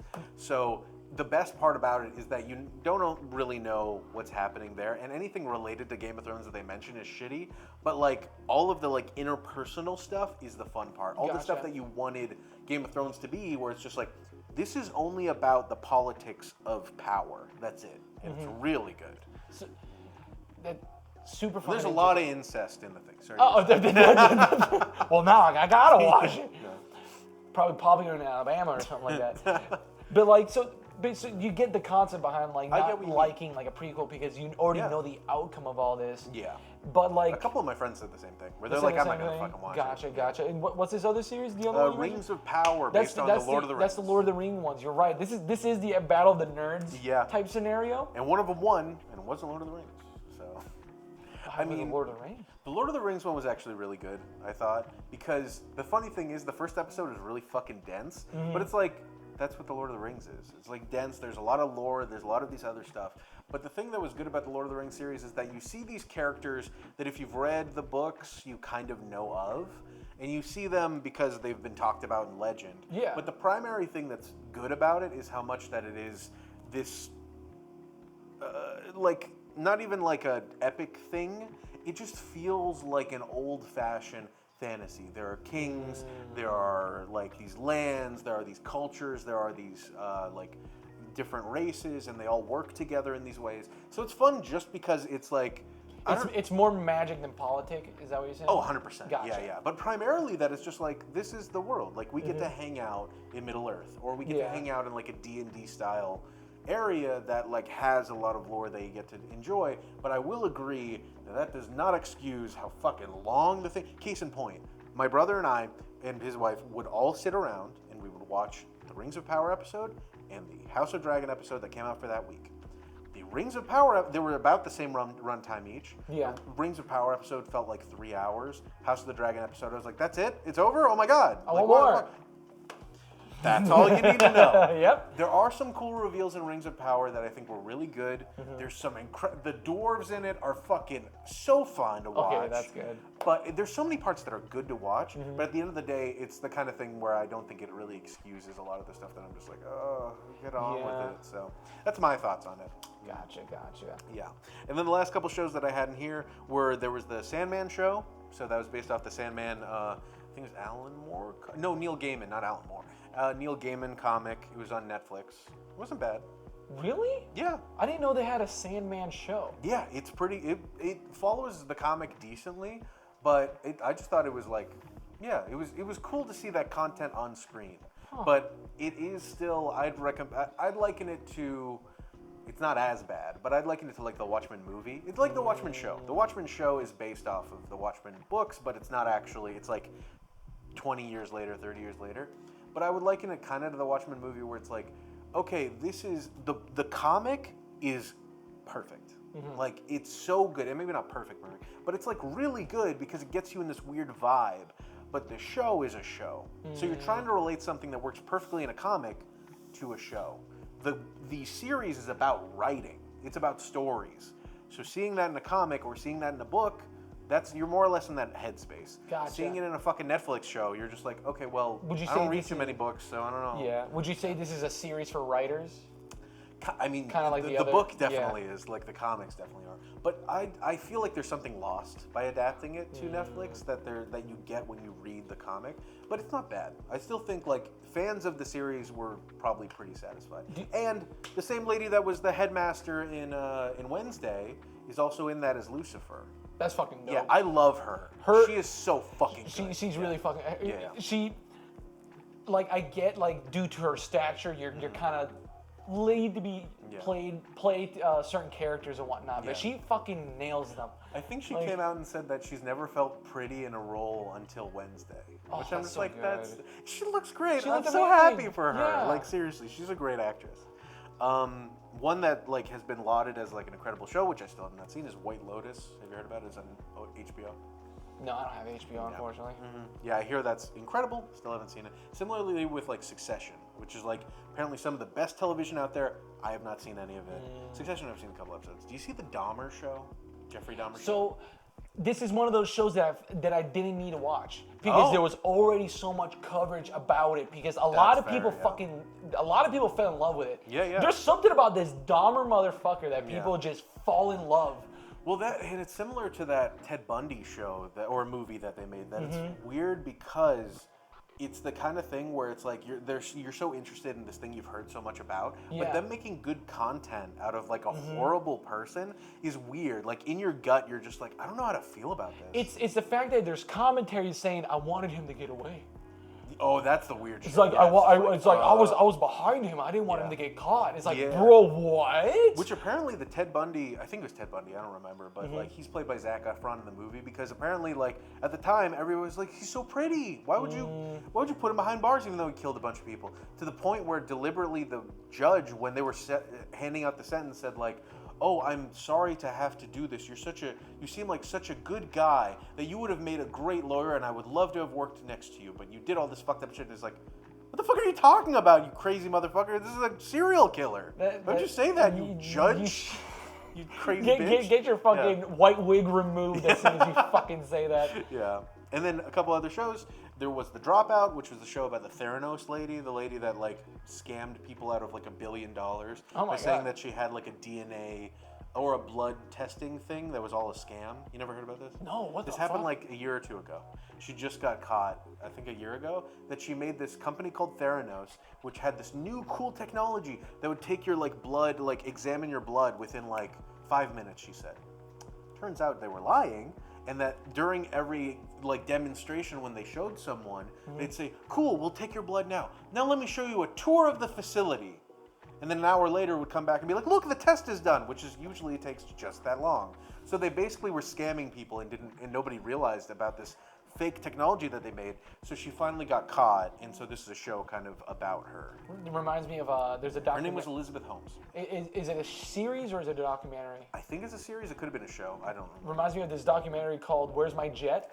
Yeah, Pepsi, Where's My Jet? That came out recently. I watched a couple episodes. I love these scam documentaries being like put on blast. Yeah, I love that shit. That one I like because the actual thing is so absurd, but this one it was like a drama. Like there were actors in it. It wasn't a documentary. But man, that is such a weird thing to have happen. Then there was 1899. Did you hear about that? It's about I think the Bermuda Triangle. The only reason I bring this up is because I think it was a Netflix show. There was a graphic novel that came out before this was even written that has very similar, like, subject matter and like visuals in it and stuff to the show, to the point where people are saying that like they stole it from a graphic novel. And like Moist Critical did a video on it, and it's just like they don't spoil anything in the like trying to show these things, but it is one of those things where it's just like, man, I don't know if it's true, but if it is true, that's sad that they had like that we're in a state where people see something. And I probably have done it. Like everybody gives an homage to something, right? Yeah. But you get to a point where like somebody might have like taken something whole cloth from someone else and just doesn't even either recognize or credit or anything. It's sad. So I mean, and some people have said that kind of happened with The Matrix. So it's just a weird moment that's like this huge Netflix show basically got these receipts fucking printed out, being like, bro, this is a thing I made. What are you doing? Yeah. So. It's weird. I just wanted to bring that up as like a weird thing that happened this year. Yeah. And then Sandman we mentioned. Tales of the Jedi, which was this small series. Oh, yeah, the fucking animated series. It's kind of nice, just because I think Count Dooku's a cool character, and they give him more to do. And then here's the shit. The Halo show. Did you watch that? So I saw like. This was one of those scenes where like I don't want to see this, so I'm just gonna watch like best moments. Yeah. And were they best moments really? They did the Doom thing. They did an FPS that didn't even match the HUD of any of the games. Like, how did you do that? It's not based off the games. No, but I mean, it's not based off the books. No, but it's not based off anything. It's not. That's what I find funny is that they're like, we deliberately didn't look at the games. It's what? Do you think it's like kind of like what you mentioned before? Somebody just came across a script and said, "I bet we can put the Master Chief in here." It's like if Pinocchio. It's like if you similarly this is like okay. If you've read anything about Halo, any of the books, my brother he's told me this stuff offhandedly, that the Spartan program was made to technically handle like basically police people. They would do like stuff to get rid of terrorists and stuff. But then the Covenant showed up and they're like, oh, this is a perfect reason to use these guys and pretend like they've been doing good stuff this whole time, even though they're basically our military police. Yeah. And then the way they're made is also not humane. See, that they literally take children that are orphaned or just from their families and fucking snap their bones and make them big and like do all this shit to them. They Warhammer them. Yes, exactly. Yeah. This show takes 10 episodes or however many episodes or however long the fucking runtime is to get to that reveal. And the problem is that not only the first episode they take off Master Chief's helmet, which is like, bro, that's literally his one thing. So it's okay if you need to do that. Yeah. But like, save it, not for the end of the first episode, dog. Like, we've just seen that the Mandalorian can do an entire show with a dude that wears a helmet the whole time. Yeah. That's the most fun part about Master Chief. Without is that hearing, he's just a cool guy. Without hearing your lead character's natural voice. Yes. Like, even. Mm-hmm. And to the point, and the reason why this also is a little bad, is that they take off his helmet to show that throughout the show, he kind of just, like, loses it. Like, Master Chief, the most by-the-book, just completely solid character, starts like going rogue and doing all these shitty things and basically acting erratic and like in the game Master Chief, like whenever he has to go against orders, he always like he has a line where he goes like, with all due respect, I did what needed to be done to win this war. Yeah, and, like, exactly. shit like that. He's always been like for the cause. Yeah, but he's like completely like together. Yeah. This dude just goes off the wall and it just does not make any sense. And it's the kind of thing where if you don't know Halo, you'll probably enjoy it, which is totally fine.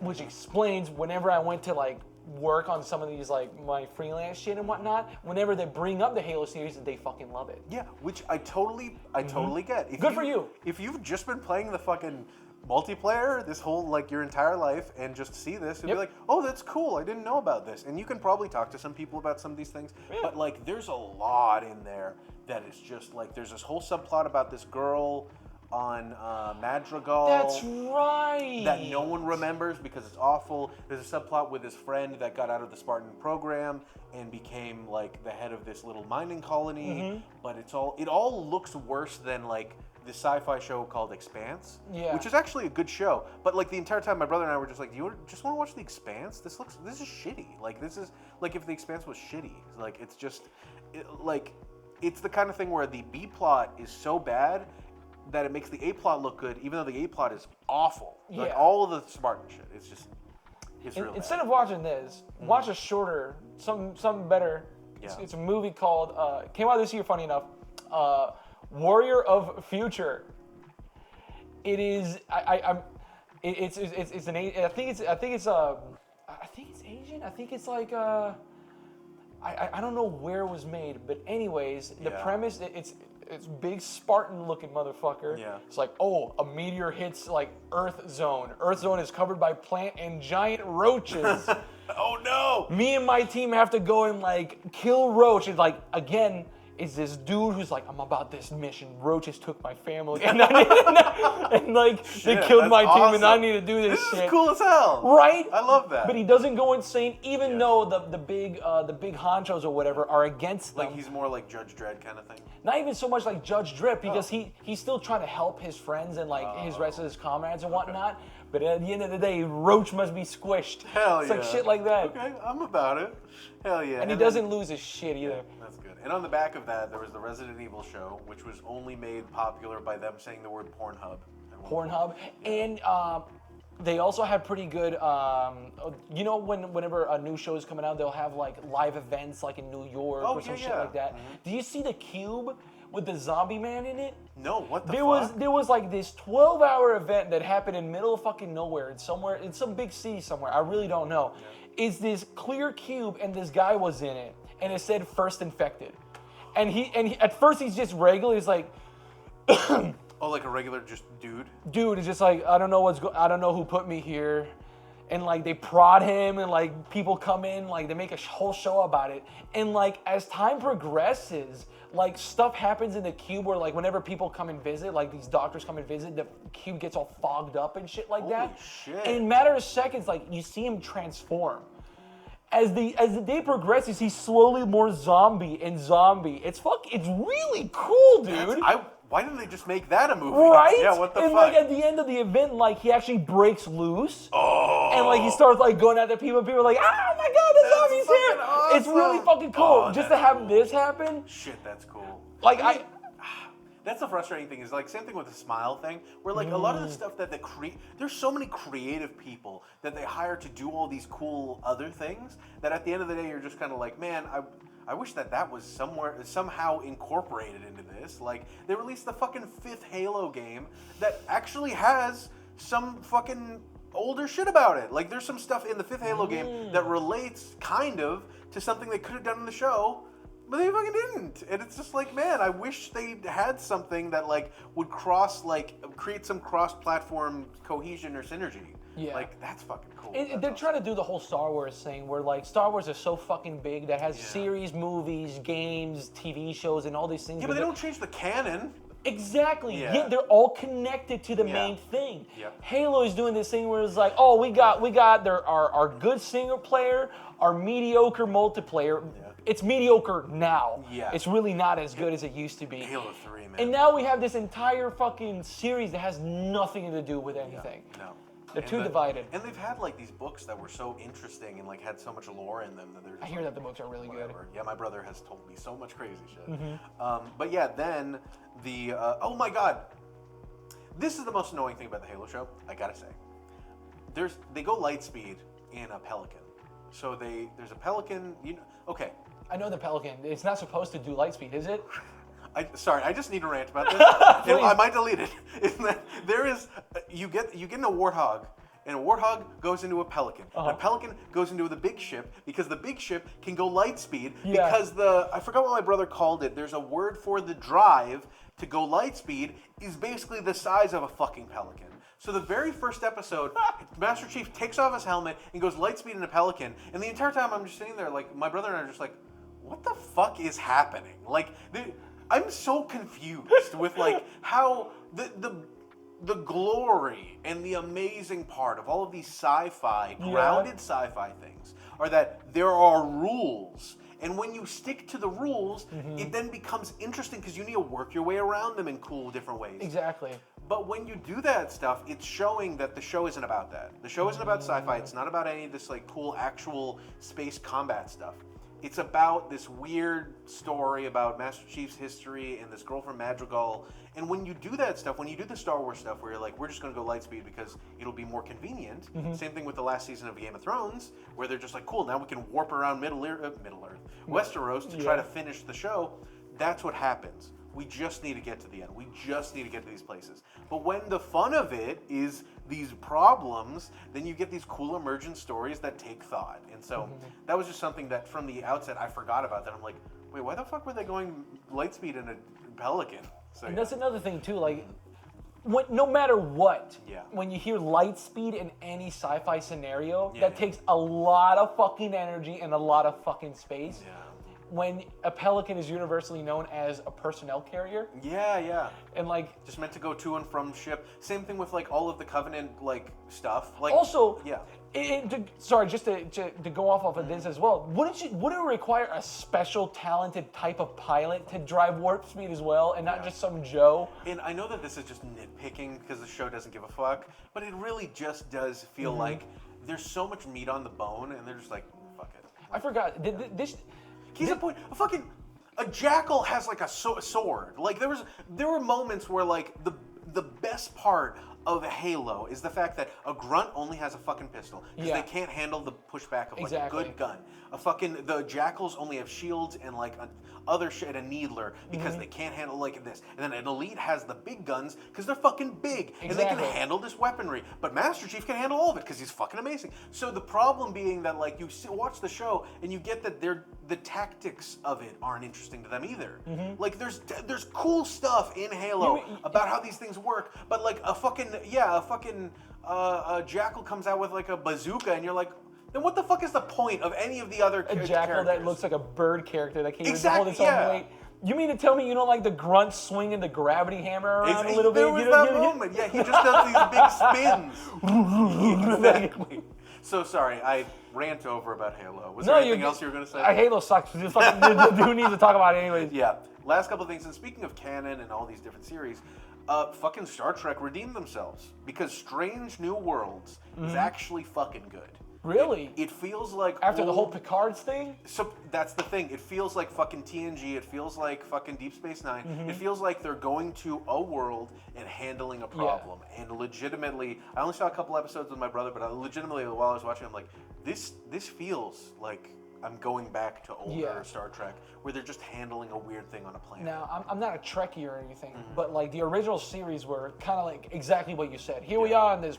We are the perfect like dystopian people, and we're going to planets, and adventure ensues, that kind of shit. Yeah. Where like they have their own rules, they go into some strange place, something happens, and they have to accommodate and like work within that kind of thing. Exactly. And they can be Mary Sue's because the problem is the important thing, not them. Their entire economy system is Mary Sue, dude. Exactly. Like, come on. Oh, we don't have money. We just make shit. We just make shit. We all agree that money is useless, and we just work with each other. Exactly. Yeah. Hell yeah.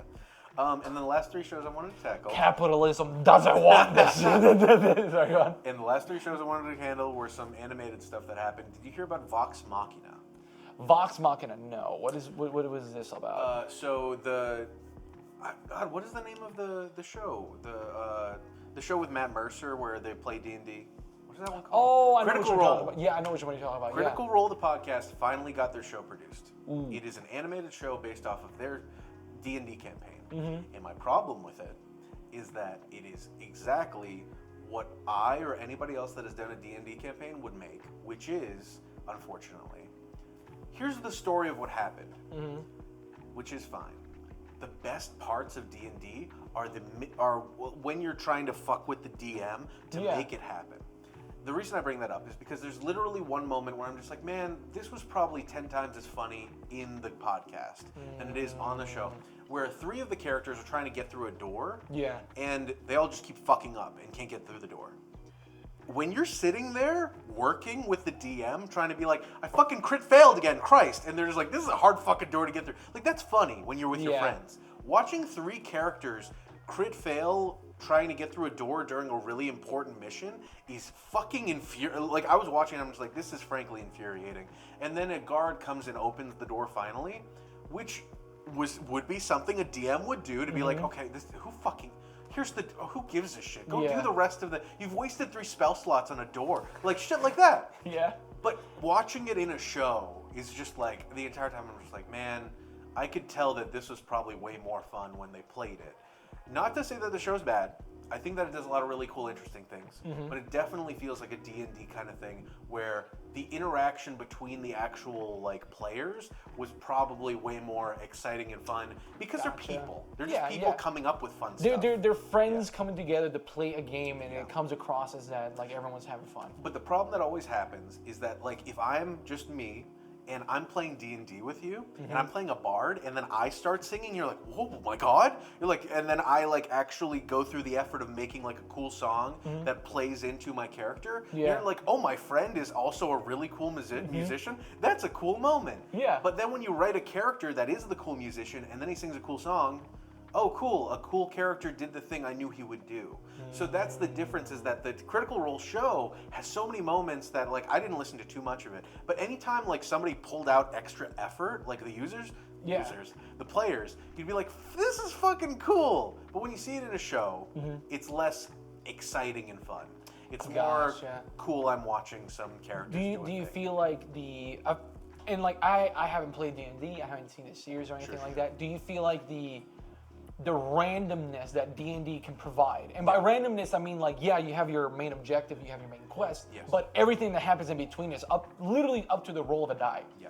Do you feel like, story-wise, that can affect, like, your story, literally? Yeah, 100%. Like, I mean, that's the most frustrating part about it, is that, like, you do get that, like, you get the whole thing playing D&D where, like, the entire point is that you're just trying to fuck around with your friends. So when you get that in a show, they're trying to pull all of these elements together to make a narrative.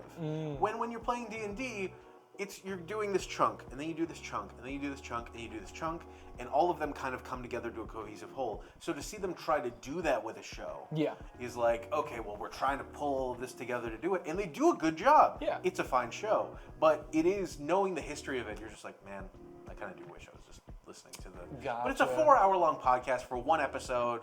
Like, it's a lot. God damn. So it makes sense that I'm like, could I just have like a director's cut of the podcast maybe? So just animate that. And then the last 2 shows that I want to mention, or one. Do you see any of Cuphead? I did see Cuphead. Cuphead got a 2nd season? I only saw the first season. Okay. The first season, I don't remember too much of it, if I'm honest, but I do like the again, Cuphead when it first came out, it was fucking revolutionary because Yeah. it wasn't even like a unique art style. It was just a combination of like old school, actual hand-drawn animation with these characters and making solid fucking gameplay behind it. Like stupidly good. Yeah. When I first heard they were making a TV show, to me I was like, this makes sense. The entire game is inspired by TV and like cartoons back in the day, so why not make an actual cartoon with it? Yep. I saw the first season. I enjoyed it. I enjoyed the characters in it. Their voices were pretty good. Yeah. It gave me, especially with the blue Mugman, especially with Yeah, Mugman. Mugman's great, Mugman yeah. is fucking hysterical. The way he's animated, there's a I think it was in the second season. There's a part where like they tell him something, and he's like, "Oh yeah, yeah, that happens." It's like, "Oh, dude, I love that shit." Yeah, they're animated stupidly well. Yeah. But I agree that it feels like the kind of thing where like you start off with this idea and now you're coming back to it. So the thing is that like it's based off of some of those like older like animations. Yeah. And that the first game was, and you're like, oh, I know this art style. I've seen it when I was a kid when they'd play like Looney Tunes or whatever, or like I forgot- Popeye, Betty Boop, Exactly. fucking all those classics. Yeah. Exactly, especially like the Betty Boop era. But primarily, the thing that I find interesting about the show is how much they're like, it's similar to Glass Onion or similar to Knives Out, where it's like you're taking the Agatha Christie and applying it to modern age, where they're just like, cool, we know how to do like all that animation. How do we adapt it and put it on TV and like take all of that formula and just kind of flip it a little bit? It's like, shit, I like that. It was fun, but frankly, I just thought it was a nice thing to put on in the background and just like every once in a while be like, damn, that is really well animated. Yeah, Holy no, shit, it looks yeah. beautiful. My problem with this though is that will the TV outrun the game? Oh shit. I want more game, if I'm honest. Well, I mean, the DLC came out this year too. True. Yeah. Where you play as I forgot her name. Chalice. Chalice. Yeah. A couple new levels and whatnot. Yeah. Dude, game development, fucking TV development, all development takes fucking time. Holy shit. Good for them. But I agree that like I frankly would want way more game than show, but it doesn't seem like that's gonna work out because I think they got greenlit for a third season or something. God damn. Yeah. No, they're pushing it. Fucking good for them. So yeah, and then the last thing, this is my little gift to you because I want us to talk about this, is the best show that came out this year in my opinion, which is Smiling Friends. Smiling Friends. Yeah. I can't describe to anyone how incredibly refreshing and fun it was to watch a creator and other creators that I've watched online for probably my entire adulthood. My entire adulthood, like just being like, they did it. They did. Not only they got their own show, which has happened before, fucking Vox Machina we just talked about, but holy shit, and same thing with Cuphead, that was based off a game. But like, for them to have worked so long to finally get a show, and the show to not only be funny, but like the kind of funny where you're just like, I will think about this often. Like the what was it, Auntie Donna show. Oh it's just my like, God. This is in my brain now, and it's good. It's just good. It's the. So the story behind Smiling Friends, especially for you and I, dude, these motherfuckers have been around the internet for a long ass fucking time. The first Sonic review I did on this channel, we had a Hellbenders. Yep, we had Hellbender Freddy characters. Freaker in the background. Yep. And that is from like this group of animators Exactly. that are not like safe for work and they're not PC, but they are hilarious. They're like a Norm Macdonald. Yeah, exactly. Type people. Where like I don't think about Norm Macdonald. especially Zach. I'll see R.I.P. Norm Macdonald. Oh, Damn, God bless him. But no, we like they. I didn't even know he was sick. I didn't know. But like, the entire time I want to say that they kind of like molded our sense of humor. Yeah. You know, and like this is sense of humor that you wouldn't expect to like make it like on live TV because it's just way too, what the fuck? Yeah. Like especially with like Hellbenders when they were trying to make that into a TV series, and then the unfinished episode leaked. Yeah. And like, dude, that leaked pilot is very fucking good. Yeah. I miss episodic shit like this where nothing was tied together, and it's more about like the history of these characters who knew each other, who know each other, and like going through these adventures. And like, there's three things. You kiss your that... dad in the mouth. God, and just this little bit. Like, I love you, Daddy. I love you. And look at this. Just him is so good. But like Dan Harmon was probably the beginning of this, where he would talk on his podcast about like an idea, and then it would make it into his show. And primarily what I love about this is how much that you get that from, like, if you've been following Psychic Pebbles, you know that, like, some of the stuff just shows up and you're like, what the oh my God, how do I already know this? But also the fact that, like, he's gone on podcasts and talked about, like, the behind-the-scenes stuff that's so fun. The one that I love the most is the Renaissance Men. Do you know the backstory behind that? Oh, dude, please tell me. Yeah, that apparently they were, like, trying to come up with a button for this episode. They didn't know how to finish it. And literally, he was just sitting up with Michael, and they were just sitting there, and he's like, hey, did you know the Renaissance Men are coming to town? Wait, what do you mean the Renaissance Men are coming? No, I have as much information as you. It just says the Renaissance Men are coming. But what do you mean, like, they're coming? They're coming here for why? Why did they take it? I'm just saying. And like, apparently they recorded that, like, literally you can hear in his voice that it's like 4 a.m. and they're just trying to come up with something.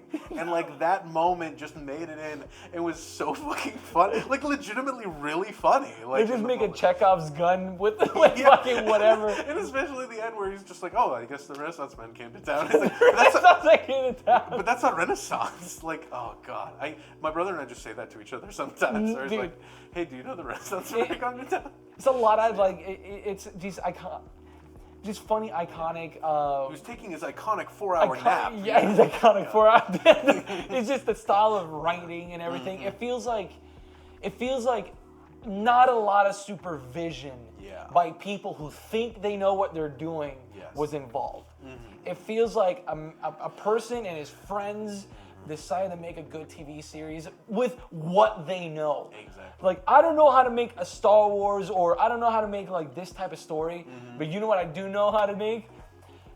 I'm gonna make collecting sticks scary for a second. God, that was legitimately really scary. And especially their attention to detail, where the weird, gross monster in the woods that's made of twigs was a creepy stop-motion puppet thing. Yeah. And that the... Thank you, Chris. Yeah, oh my God. And that the Bakshi Lord of the Rings character, Mip, is animated like that, like Frodo. The amount of talent behind everything. And I think that was Harry Partridge, apparently. He animated that, yeah. Oh, dude. Incredible. Just so good. Like, I could talk forever about this. This adventure could... God, honestly, this adventure would have been anything without you. I fucking love that. Oh, my God. That and, of course, you have the voice of Mike from Red Letter Media in the first episode. And like, I think Nate Wolf is one of the, or not Nat Wolf. What's his name? The dude from Stranger Things, which Stranger Things also got a season. Oh, whatever, Wolfhard. Finn Wolfhard. He's the guy covering, like, he's like, you shouldn't be. Yeah, he's like, you should knock on someone's door before entering their place. You're living in our. You know what? I don't have to. And like, just like, okay, yeah. You should go. I love that. God, it's so good. So anyway, that, and of course, I mean, Stranger Things season 4. I don't know if you saw, but was actually legitimately just a really exquisite cinematography. They did a really good job, not only capturing that 80s like film grain, but also just how good the bad guy was. Because running up that hill became huge. Run on the hill. Yeah. And good for her, because apparently, like, she self-produced that album, and she gets all the stuff. She wasn't part of it. Oh, that's good. Yeah. That's really good. Yeah, that's why she was like, thank you guys. I didn't know anybody gave a shit. Because apparently she was kind of obscure. But, well, I actually don't know. Maybe.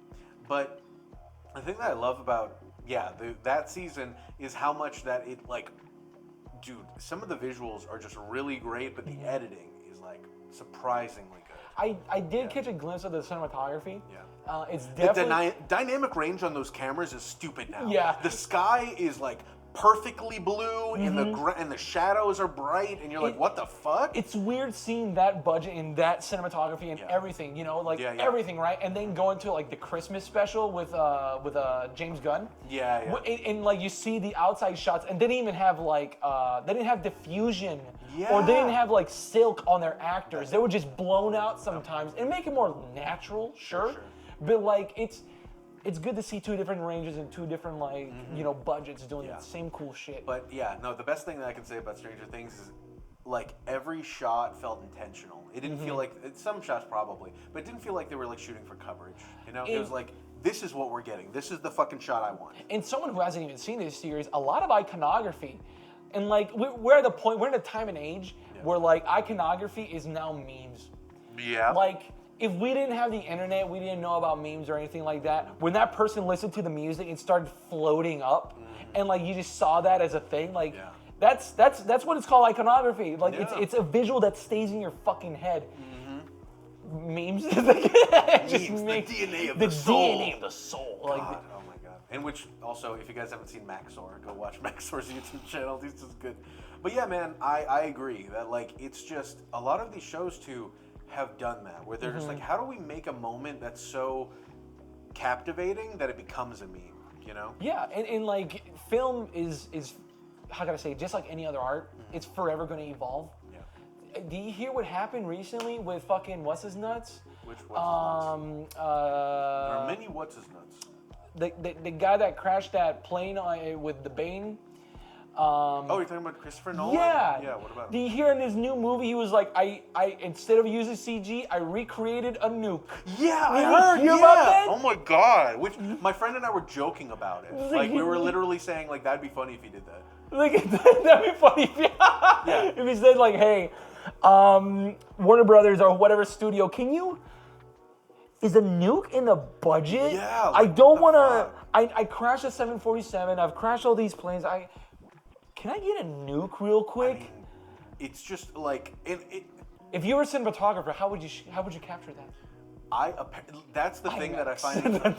But that's the thing that, like, literally, I was talking with my friend, and I'm like, I will not settle for anything less than an IMAX camera that has literal radiation shooting through the film that's ruining the film because it's actually real. Have you ever like, just oh my god. There's this TikTok meme that goes around. It's like, hey guys, I don't know what this thing is, but every time I open it, like my camera gets all weird and shit. Yeah. It's a video of this dude, and it's clearly all just editing effects, but he has a demon core, and he's like, I don't know what this is, but as soon as he opens it, just. And he closes, like, you see it, now it's gone. I don't know. Yeah, I don't know. I fucking know. Hey, Mike, send me a comment. Do you think like if when that movie comes out and that part comes in, you hear the the radiometer or whatever thing that captures radioactive rays? Dude, we were joking. I was joking with a friend that it's just like, I will not see this movie unless I get radiation poisoning from this.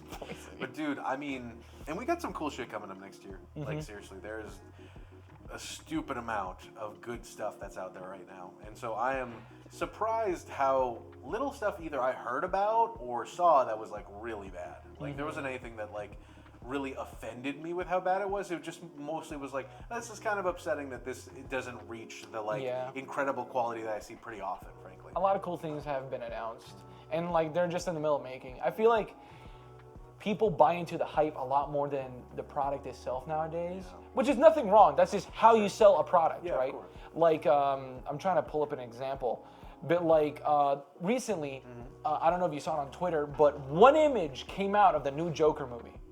Oh yeah. One image, him getting like shaven and like he just. Yep. That to me just looks like a deleted scene from the last movie. It looks perfectly fine. It looks like it fits. Yeah. But people are already like, oh. Dude, this is it. This is gonna be so fucking good. He's getting shaven. He's getting cut. He's getting cut. He's getting ready, lined up. We're gonna see Chad Joker. Jesus. But like you know what I mean? Like people are already being sold to that, which is good. Yeah. Why not? So now it is time for our awards of the year. Awards of the year. So we've taken literally 3 whole hours recording this. Yes. So it is time for us to talk about our favorite editing, cinematography, directing, our most hyped thing, our favorite special effects, best story, and our best overall, our favorite of the year. So please start off with best editing. What do you think had the best editing this year? If I were to pick with something with best editing for a movie that came out this year, I would. I know we've talked about shows for a little bit. So. No, it's fine. Would it be? Thank you, everyone that skipped past the show. Thank you. Would it be appropriate for editing to give it to? I want to say like Batman, honestly. Okay. So I feel that. The editing in Batman like was kind of like unnoticeable what an editor is supposed to be. Sure. But I feel like with like some of the juxtaposition. I want to talk about like that driving scene, especially fair, yeah. because like the editing in that is so fucking nice. First of all, directorially, thank you for actually having a busy highway and like traversing through that. But with like how the editor made shit just Yeah, like anxiety watching the producing. penguin just go like look at his rear view and then back and then like boom and it's like oh my god, it's like it's all over the fucking I place. agree. Just to have it end on a nice slow shot of him walking up, reveal and shit like that. I'm gonna give it to Batman, especially I mean come on dude, the part where he's gliding down and you get to see him like That was pretty good. That was pretty great. like that's pretty good to me as well. Yeah, I mean, I definitely agree, but I would have to give it to RRR for the fact that it's just. Oh my god, you're so right. It depends on the scene, because there's some scenes that like are just basically a music video, like you said. Yes. And I love that kind of editing. It's just a preference thing, but like rewatching just some of it just as clips, I'm like, this is awesome. I do agree, it's fucking long ass runtime, and there's a lot. That in doesn't there, matter for this movie. Yeah. I think, and you know what? You're right. I think I'm gonna give it to you. I think you're right on this one. I think that is deserving. Because how do you make a movie that is dramatic, shot like a drama, but slowly and unnoticeably just get into music and song and comfortably get to that? Yeah. I'm talking because like a lot of music videos are always shot on wide, unless it's like something more personal, like the torture scene or something like that, where there's a lot of close-ups. Dude, I don't know why I keep on going to that scene, but to me it felt like the Passion of Christ, the musical. It's like it was incredible. awesome. That and I mean like That you can't- evil bitch. I don't care what anybody says. The giant whip that she throws with the thorns. God, that was so good. But that, and I mean, I gotta say, if you can do two dudes like standing on each other's shoulders, fucking shooting guns, that's so good. Dude. Oh. Like the quick like pace and momentum a lot of it had. I was just like, this is good. This is And how do you hide a flashback inside of a flashback like that? like, seriously. Like knowing the history of the police dude and like his dad like fighting the That was fucking real Brits or good, whatever yeah. the fuck and like Yeah. too good. It's good. Really, It's really good. Okay, so best cinematography. Cinematography. Sorry, I'm gonna give it to RRR. That's really That is mine. okay. To me, it looks way too beautiful. Because Fucking. mine's Batman. So Oh, we're no! But yeah, go on. RR. So for RRR again, to me, all the light. I'm talking about the lighting and how shit was shot. Yeah. I am a huge fan of like, hey, if you're saying something personal, I want to see just your face. Yeah. I love that. When it was towards the end where he finds out that his friend betrayed him for the right cause, and it's just him like this, That was. and it just goes, dude.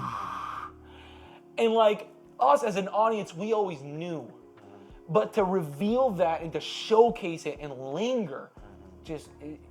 It's awesome. If shots felt more personalized, all that. I just liked it way too much. It's definitely like, I hate to use the word iconic, but like legitimately there are moments that you like when you're thinking of it, you're just like A lot of iconography. This is it. This is the moment that I remember. The wide of him punching the fucking tiger. The fucking the wide when they string him up and he's like oh. Or the fucking low angle when he's doing the fucking curl ups. It's like the guy's in fucking prison and he's injured and he's over here like. Yeah, and we've only given him one bowl of rice a day, and he's just this ripped. He's dude. just, dude, he's getting So good. stronger. It don't It's matter. So good. And yeah, frankly, I would say that like Stranger Things for me like had such incredible visuals that yeah, I'd probably give that a bit like of the cinematography amazing part just because it keeps this cohesion of visual that I was like, this is too good. And like a lot of the upside down just looks fucking crazy. Yeah. But yeah, no, I would have to give it to the Batman just because of those moments that like when you see them, not only Gotham has this like stupidly grungy and gross look, and they have their own like Times Square that just looks like a dingy alley. Exactly. Like, yeah. People usually sell Times Square for like, oh, this big grandiose thing. But if you're a real New Yorker, there's a shithole. Exactly. Like you don't want to Yeah, go yeah. there. And another thing with like the And it used to be. They used to just be all like, what was it, titty show? And stuff. Yeah, basically just fraternization, right? Yeah, yeah. But like going off of the cinematography and how shit was lit. This dark, dirty, nasty fucking city that barely wants to be seen itself. Yeah. Like everything is in fucking shadows. Yeah. I don't think there's even in the lighter scenes where like he has his fucking Nirvana shirt or whatever and he's like talking to Alfred. Those scenes are all fucking dark, obscure. Everything has like a nice a cloaked tone to it feels. And the reason why I would give like Stranger Things a bit more like cinematography credence than Batman is because the set design was the thing that set it apart, that like made the images amazing. But like his weirdly like goth hideout like manor at the top of Wayne Tower is just like, oh my god. You know, like the Shakespeare bust he had? Are you kidding me? I fucking loved all of it. It was amazing. It was so good. So yeah, that'll take it for cinematography. Or was it Edgar Allan Poe? I forgot who it was.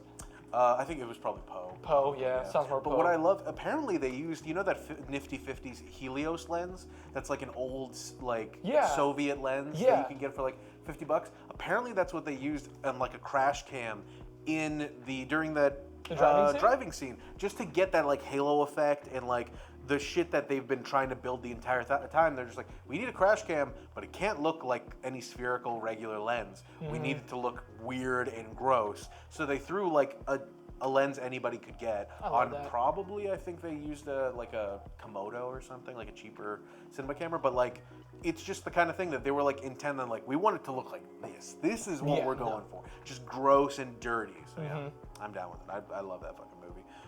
That directing, best directing. Oh my gosh. Because mine's simple. Mine's easy. I think you and I are thinking about the same movie. Oh yeah. Probably. Is it Nope? No. But I thought you were going to say. I was thinking Nope. Because it is. I agree. There's no fat in that movie. No. Not a single piece of fat. And each actor knows exactly what they're doing. Their character is very well defined. Yep. Exactly. Yeah. It's very on the point. There's no sidetracking, and when there is, it's for a fucking reason. Exactly. You know. Yeah. It's then like again the story, everything about it, the decisions that were made. Everything about it, and like the more TED Talks that I see with Jordan Peele talking about it, it just more sells me. He's just like, I love him. For real. But yeah, mine would have to be, and it's very similar, would be Everything Everywhere All at Once. Oh my god, yes, that movie too. Ki Kwan, and the thing that I find interesting is like, I don't know how much I would give it directing though, because apparently like each of the actors did bring their own stuff to it, but the Daniels, not only to have done such a good job with the characters and how well they work off each other, but the like, all of the fight scenes and stuff are just they're so full of life and full of just this effort that you can see that it feels like they were, the type of management that I love, that like I've tried to like really hone the past like 2 years, is the thing of like, I brought you on because you know what the fuck you're doing. And to the point where like, you're better at this than me. So why would I question you about this or that? If anything, I want to learn from you. I don't want to like question you. Yeah. So that's what it felt like they did. They brought in the martial arts team that they're just like, cool, you guys can direct the stunts, but also be in them. I'd love to see you guys do it. Y'all already worked on it. Y'all already know it. Let's just do it already. Yeah. But then also all of the actors. Yeah. I think I 100% agree with what you're saying. Sometimes the best thing a director can do is step off for a moment and like, you know, I'm gonna let you guys do your thing. And that's why like I really loved how much in all of the interviews I saw, they were talking about like, we love improv because we all just kind of like come together and say, if you know your character really well, you can say, I don't think they would do this. Maybe they would do this, maybe this. And then you create something more rich because that one person hones, like, is the keeper of that character and will tell you, like, how they're feeling and what they're doing because they know the character. And so, like, I don't know. I didn't look, any movie that I saw this year, I didn't see that much. I mean, I watched a lot of fucking behind-the-scenes stuff, but, like, it was just so amazing to hear them say that stuff. And for Jamie Lee Curtis to just be, like, a cool person. A lot of rich history behind everything, everywhere. Yeah. And now for most hype movie or most hype scene, was there a really hype moment for you this year? Oh my god. Two scenes come to mind. Yeah. The dildo fight. Yeah. That to me is fucking amazing. Incredible. And the butt plug fight. The butt, just her posing and like them just wiggling around, like that to me was fucking dope. I think the most hype though has to be for Woman King. There's a part in the movie in which they're captured, right? Our lead is captured along with her battle sister, who a complete stranger when she first joined in, but she needed like a figure to look up to, and she's a complete fucking badass. She has her arm is dislocated. They're trapped in here, and they're like, "What I need you to do is we're gonna have to connect my arm.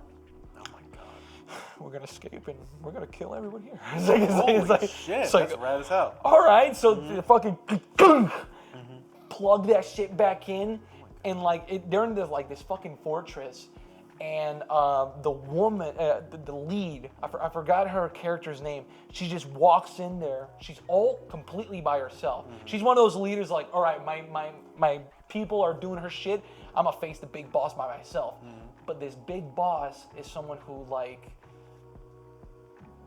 well, I don't know how to say this. Okay. He her. Oh God. Exactly. So this is like the true revenge thing, and chances are that he's the father of the girl. Oh God! Wow. So it's this internal fucking thing. It's a lot happening in that moment. Well, it's not awesome, but you know. But like, there's a part where like everything about it, just the fucking fighting and everything. I wish I could explain it Hell better. yeah, sure. No, you just gotta see it. It was just a cool ass fucking moment. And yeah, after hearing that and being like, there's probably better scenes this year than what I'm gonna say, but like the moment where they get in that fucking plane from Top Gun Maverick, like just it got me. Like just seeing that, like Top Gun Maverick surprised me with how much like adrenaline was in it. That I was just like, wow, this is just. I love the fact that, because I legitimately going into it thought it was going to be one of those things where it's just like.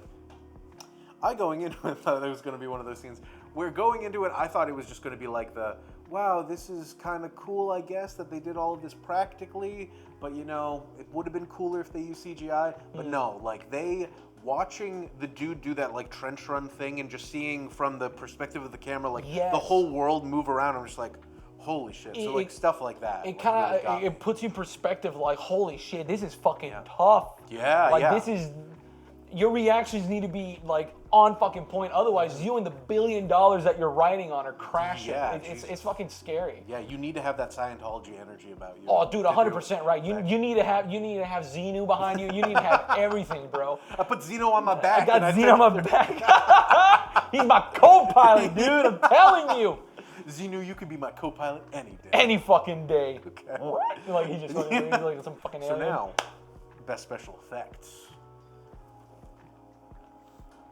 Best special effects. Because mine is nerdy and boring. Mine is probably not even. I don't think anybody would be like that. What if your special effects movie is the entire movie? What? Which one? Mad God. Oh my God! We didn't talk about Mad God. Mad God is one of those movies that came out this year. That's also like, I'm pretty sure 90% of it is stop animation. There's part of it that's actual camera and like someone moving. Yeah. But like. That movie is gross. Surreal. It's just. Blah. I like that. That's good. Yeah, or even Crimes of the Future. What is that? Crimes of the Future, the new Cronenberg movie. Oh my God, I forgot. The poster itself is a guy with nothing but ears on his face. Oh, Jesus. Like it's. Yeah. Does that count? That all counts. I think that counts. Because mine is boring because I really loved hearing about this. Was Nope. For the sky replacement and the day for night stuff. Oh, because dude. I love me some like dumb technical shit, and for all those of you that don't know, go watch our Nope video. But the Hoyte van Hoytema had already worked on Ad Astra and had kind of worked with this, but primarily took a mirror, like a two-way mirror, one-way mirror, whatever, and had the regular IMAX camera shooting through it, and then another digital camera shooting up, I think it was either a red or I don't remember what it is, shooting up and getting the exact same image. And what they did was that they lined them up in post, and the other one was an infrared image. So that gave them more dark signals coming out of it. And so that way you could actually like expose everything down to look dark. So that was like nighttime. So all the day stuff looked like nighttime. But also they replaced, basically anytime you see the sky, it's a replacement. That's Almost fucking cool though. Yeah, you don't notice it ever. No. In a movie in which you're supposed to be paying attention to the sky, you don't fucking notice it.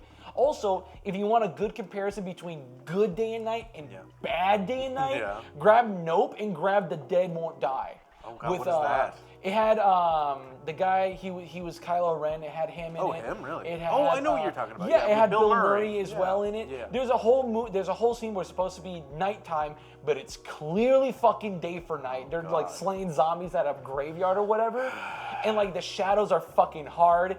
Dude, the light. Okay, so at night when the shadows are there, right? I'm not Van Hoyte. Did I say Hoyte that? van Hoytema, I'm not him. I mean, I don't even know if I'm saying. I'm not an expert, right? Sure. But at night, shadows are black dark, right? In that night scene in fucking The Dead Won't Die, it was so bright that the shadows were like, you could tell it was being reflected. Oh, God. Like the shadows weren't as dark because it's just too bright. There's light That's everywhere. sad. Yeah, But anyway, that was my rant on that. Jeez. Yeah, no, but Nope is stupidly good for that. Extremely. Did you have a special effects? Did you already say one? Oh yeah, you said Mad Mad God. God, yeah. Which, Jesus Christ, oh my God. And then best story. Any ideas? Because mine is, I'm just gonna say it. Sonic the Hedgehog 2. Oh, I was gonna say RRR. No, mine's actually Everything Everywhere All at Once. Yeah. I think about that daily. Like, No. I'm not even kidding. So, Yeah. again, I 100% agree with you. Yeah. And that's why I don't want to think about it. Okay, It's yeah, that yeah. good. I It don't is. want to think about Yeah, it. yeah. That movie is just way too relatable Yeah, for yeah. way too many fucking people. Seriously. A lot of these like superhero movies come out. It's like, I want to be a superhero. Yeah. A lot of movies come out where like it's just a little too grandiose. Yeah. And for this movie to have just regular depressed humans to deal with something a lot larger than them. Yeah. And to like learn to overcome not only themselves but like everything else, learn to love again, learn everything again, that kind of shit. I don't want to fucking think about it. Give me RRR, where it's like, That's fair. where like it's a complex historical. I think it's historical, dude. That music. I video we honestly just don't. talked about, I couldn't I don't tell know. you. It's just a good story. I hope it's historical. How about that? Yeah. But you grab a nice story, as simple as it is, with its little like intricacies, betrayal here and there, drama. Perfect. That's fair. Awesome. And if it's not real, I don't give a shit. It's That's fucking fair. beautiful to me. Yeah, I like that. I mean, just in my head, like that Kikwan, just when he says, like, this is how I fight, just, it gets me every Dude. time.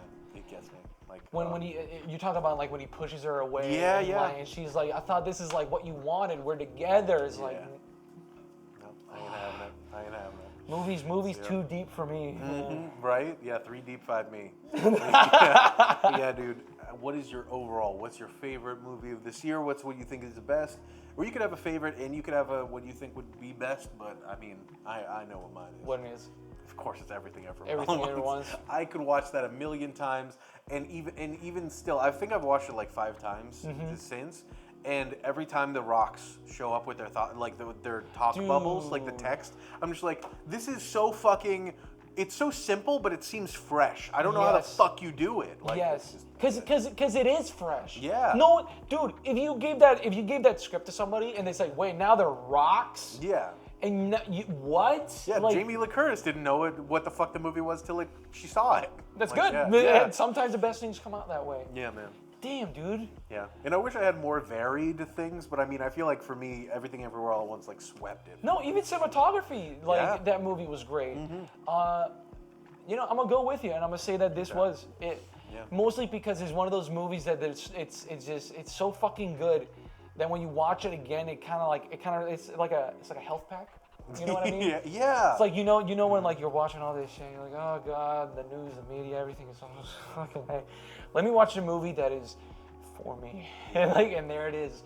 Yeah, and especially that it's funny you mention that because it's that Alpha Raymond, or Waymond, like when he's like the cool one that's like the eagle Yeah. that I had mentioned. I didn't think about this at the time, and I didn't mention it in our video, but like after watching so many reviews of it, I forgot that he's literally called Alpha. He's meant to be like a kind of machismo asshole. Yeah. And so that's why he abandons them a little bit. And that you get that moment of just and he's the one that says we need to make the multiverse great again. And then you see that the beta Waymond is the good one. And he's the one that you like. And it just brings out so much of just by being a not chauvinist asshole, Yeah. you could be the best thing for your family, you know? And as well, the story and everything as well, with it saying no matter what timeline you're in, you could be this version of yourself or this version of yourself. What's important is what's happening at that moment. Present. Yeah. Being present in the moment, which a lot of people don't fucking do. This is something that a lot of people need to start doing again. And if Wanda from WandaVision had seen that, maybe she would have not been a fucking crazy motherfucker. Maybe she would have been smashed by the rocks at the end of the movie. I didn't know Dwayne The Rock Johnson was in that movie. He comes down and says, I'm Black Black Adam." Adam. and then fucking blows her up. There was a lot in that where he's just like, I'm done talking to you, and fucking kills him. What was better, Black Adam or Captain Marvel? Same costume, same. You mean like OG Captain Marvel from like 2018 or whatever, or like 2016? Yeah. Okay. Directed by that horror director dude. What is his Pony name? Smasher. Yeah. Wait, no, that's Shazam. Oh, Shazam! God damn it! Dingus. God, I'm getting my billions of superheroes confused. I'm sorry. Definitely Shazam. Then, yeah. Did you like Black Adam better than Shazam? Shazam was fun. Yeah. It's the most cohesive DC movie I've ever seen, and I do really like David F. Sandberg. I just think he's a good director, and I enjoy what he makes.